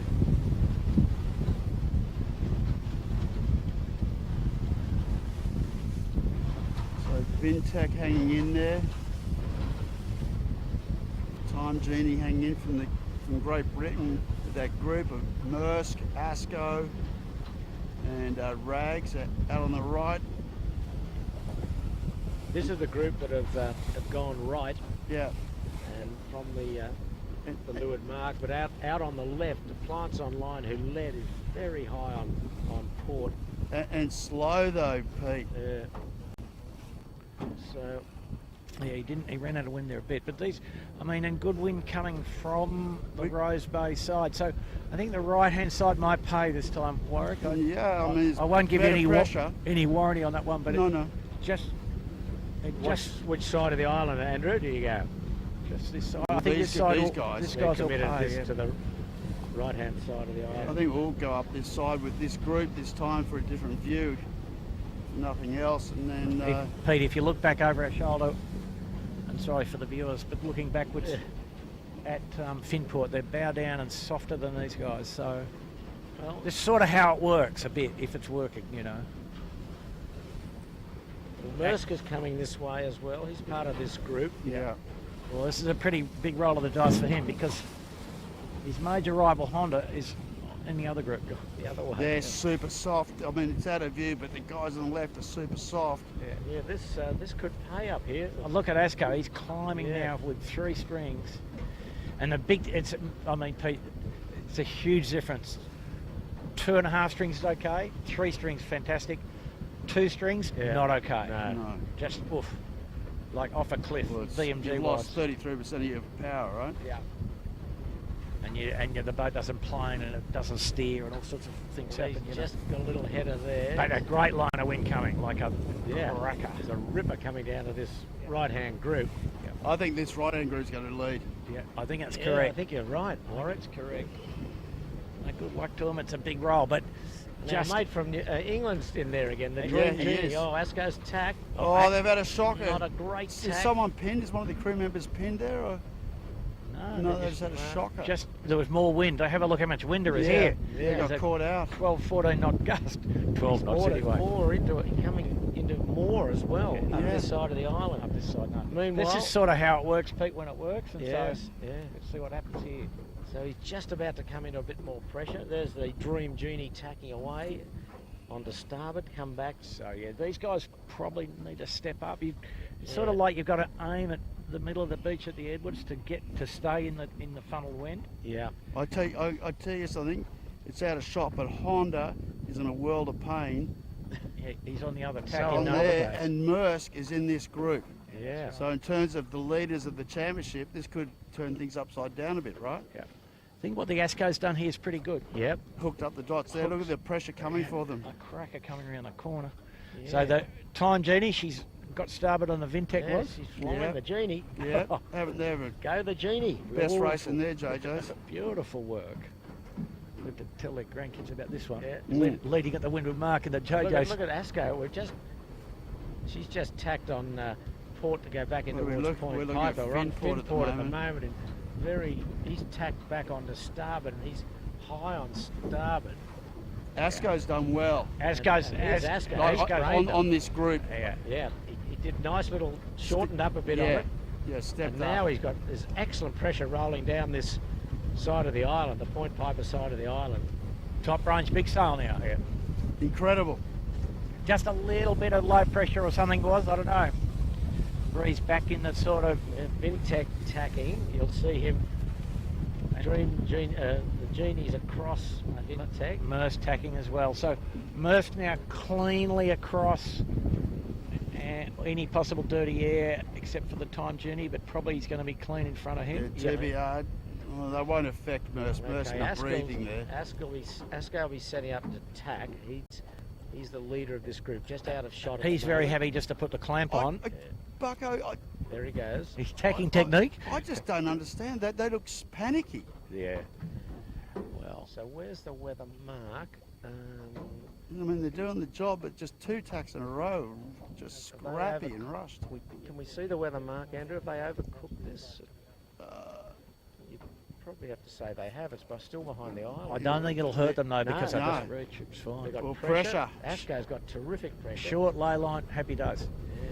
I can't see the mark. I've lost it, I must admit. From here, where is it? Yeah, I've lost it in this. Oh no, I've got it. Yeah, I got it too. That catamaran. Yeah. Give us a clue, what? Yeah. Yeah. Catamaran. Oh no, maybe that's the. Yeah, it's just with the sun. I'm not sure, but I'm thinking it's between the 2 big pleasure boats. Yeah. Asko sprung sheets, so they've found it. So Asko leads this group. Mersk, the Time Genie and flying in here. Absolute screaming. Yeah. And the other group that have gone up the Vaucluse side of the Shark Island lost out. No doubt about that. Yeah. These blokes are all the low hooks and sprung sheets. How good is this? Driving on the jibs now, boys. I still can't see them. No, I can't see them. Here. On the moored boat, yeah. Oh, way down. So that's a wow, isn't it? Yeah, wow, they're coming in. That's incredible. It's wild, isn't it? Didn't hurt to overlay though. The breeze was so much stronger and so much further right. Yeah. And they've just sheeted back on again on the Maersk, so they just did the right thing there. A bit of VMCing while the going was good. So Appliances online that had a very healthy lead is knocked back to at least 5th, if not 6th, with Finport closer to the shore. I think all this group will probably round before the others. So it'll be Asco will lead, then probably Maersk on a lay, then the Time Genie, and then Vintech. The Time Genie boys will be thrilled if they can hang on for a podium. Yeah. Won't they what? And just behind them in this group is Ragged Famish. And then Finport coming up along the Vaucluse shore on Port. But Asco will lead. Nice. He's got a nice little lead, but it's still tricky. There's no wind at the mark. No. They'll have to do a Still jibe. tricky. What do you do? Andrew, jibe set? Yeah, have to do a jibe. Yeah. Well, it depends on the pressure. There's pressure here. I think a jibe set's on, Bucko. Okay. Asco a very lazy set there. Look how high they are. Maersk will jibe set for sure. Maersk is second. This will be interesting. Jibe set from Maersk. Yeah. How's that for a jibe set, boys and girls? Textbook. Pretty nice. It was textbook. Put the knockers on them. He dropped the sheet. But Asco's got away in a little Now puff. he's got it. Yeah, but there's great wind here, so Maersk just got us so hot enough. Just watch it here. The Time Genie's round. A good set from the Time Genie. Cracker. A ripper. Vintech untidy, but just shooting on now. By Rag and Famish is next. So that group that went up the Point Piper side of Shark Island made out like bandits. They've overtaken That's an insult to bandits, Pete. Oh, yeah. Better than bandits. There's some good bandits and bad bandits, but the Asco are pretty lazy jibe. jibe. Around next, and Appliances Online. Now, they were the leaders that went the other side of the island, the Vaucluse side of Shark Island. But it's still a lot to play for here. It's very light. Asco got reasonable pressure, running away on Port Jibe. I tell you who lost out there, Harkin. Where did he end up? He was. I don't see him. No, didn't see Harkin. Yeah, Harkin's coming around now. They're behind Honda Marine and Triple M. Okay.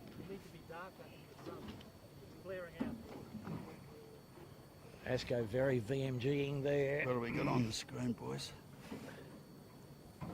Can't even see. Sometimes it's hard for us to see. We've only got a small monitor in the sun, and it's difficult to make out what the viewers are seeing, but we do our best. Okay, there's two of the leaders going in towards Shark Island. That's the Time Genie with the red and green spinnaker. That's the United Kingdom boat.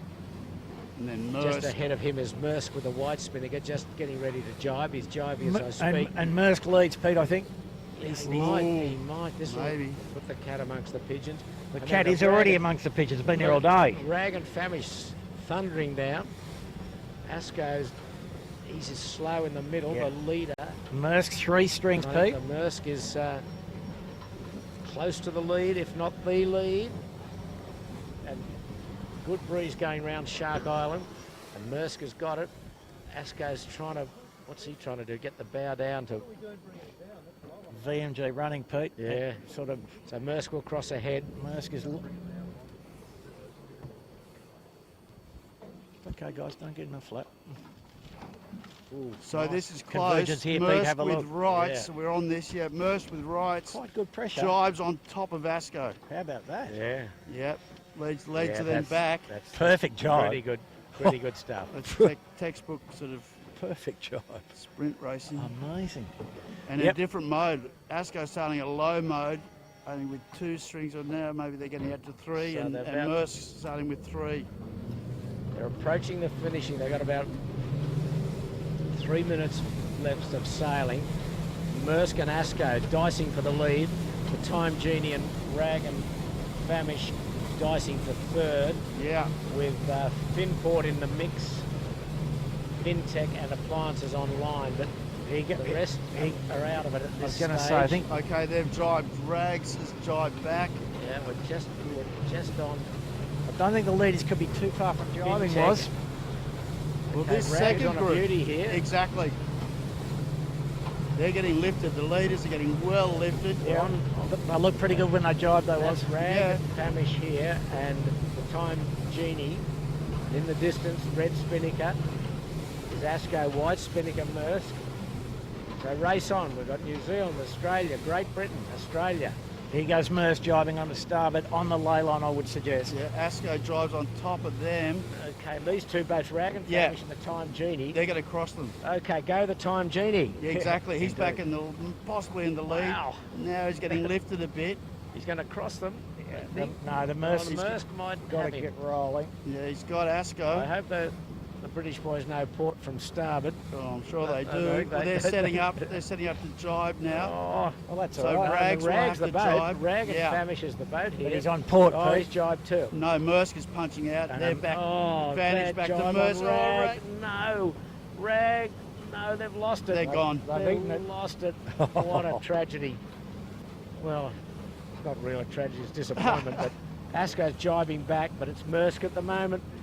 That looks the goods. Yep. Gee, they hold their nerve well, those boys, don't they? Yeah, they do. But also, you know, the Brits, awesome. They were in the pressure cooker there, and they fabulous. Maersk at the moment, still a couple of 100 metres to yeah, go. The still finish line's way down in Taylor Bay. I think the Maersk is fairly cruisy there, guys. So you have to say Maersk at the moment. Gee whiz, what a race, eh? Amazing. Had its ups and downs, that is for sure. Just jibing again. I got a headache just watching There's it. the Time Genie from United Kingdom. Haven't they improved? Yeah. And nice jibe. Nice jibe. Nice and clean, beautiful. They haven't given up at all. No. Even with that funny looking Rabbitoh Spinnaker. Well, Maersk is sort of obviously heading for the boat. Finport storming. Honda flying down. Yeah, where's she come from? Yeah. Honda. And clouds. Finport's got into the equation too. Finishing line's way down in Taylor Bay. And a little short of the short line. Yeah, they've moved it down right on the corporate boat, the island. So Maersk on port, still one jibing in. And it's a the short. Time Genie's probably laying through. But Maersk, here goes Maersk. Final jibe, White Spinnaker. Oh, this is close. No, this they're is close. coming. The Go the Time Genie. Go the Genie. They're coming. The Maersk is They're pulling a Genie out. Maersk is on. No, boat slightly favoured. Okay. But Maersk jibes. Good jibe, though. Yeah. Yeah. Maersk jibes. The Maersk going to win by 10 feet, guys. Yeah, Time Genie second. Terrific race. So New Zealand. Great race for third. It is a great race for Look third. at this. Finport. Look at this gaggle. Finport and Honda. Oh, wow, Honda. Yeah, what Good a job, comeback. Honda. And then who's that behind them? Asco. Asco. And then another gaggle. No, who's going to do Appliance Online? AOL's going to get there. Appliance Online, and then Vintech Harkin. Gee, great racing.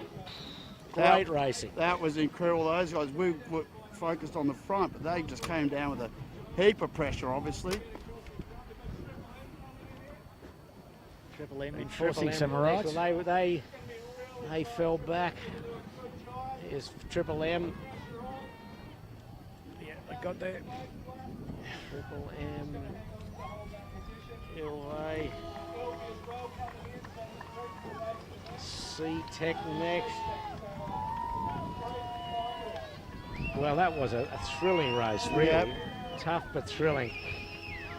Probably not thrilling if you're on the boats, but tough if you're on the boats, but a thrilling finish. And two of the better Australian boats having shockers, being Smeg and the Kitchen Maker. Baroni next. Well, amazing day. Yeah, so absolutely. Pete, have we got this in a net situation that the series leader is now Maersk by a couple of points, or 1 point from Honda, I think, yeah? Yeah, just give me a moment. And I'll recap this for you. Okay, DeLonghi's next across, followed by Smeg. Man, they just couldn't get back. Remember, they looked so good up that first beat. The whole beat just turned upside down, and then you know, they just couldn't recover. It's the problem of short course, and if you're back, you're back.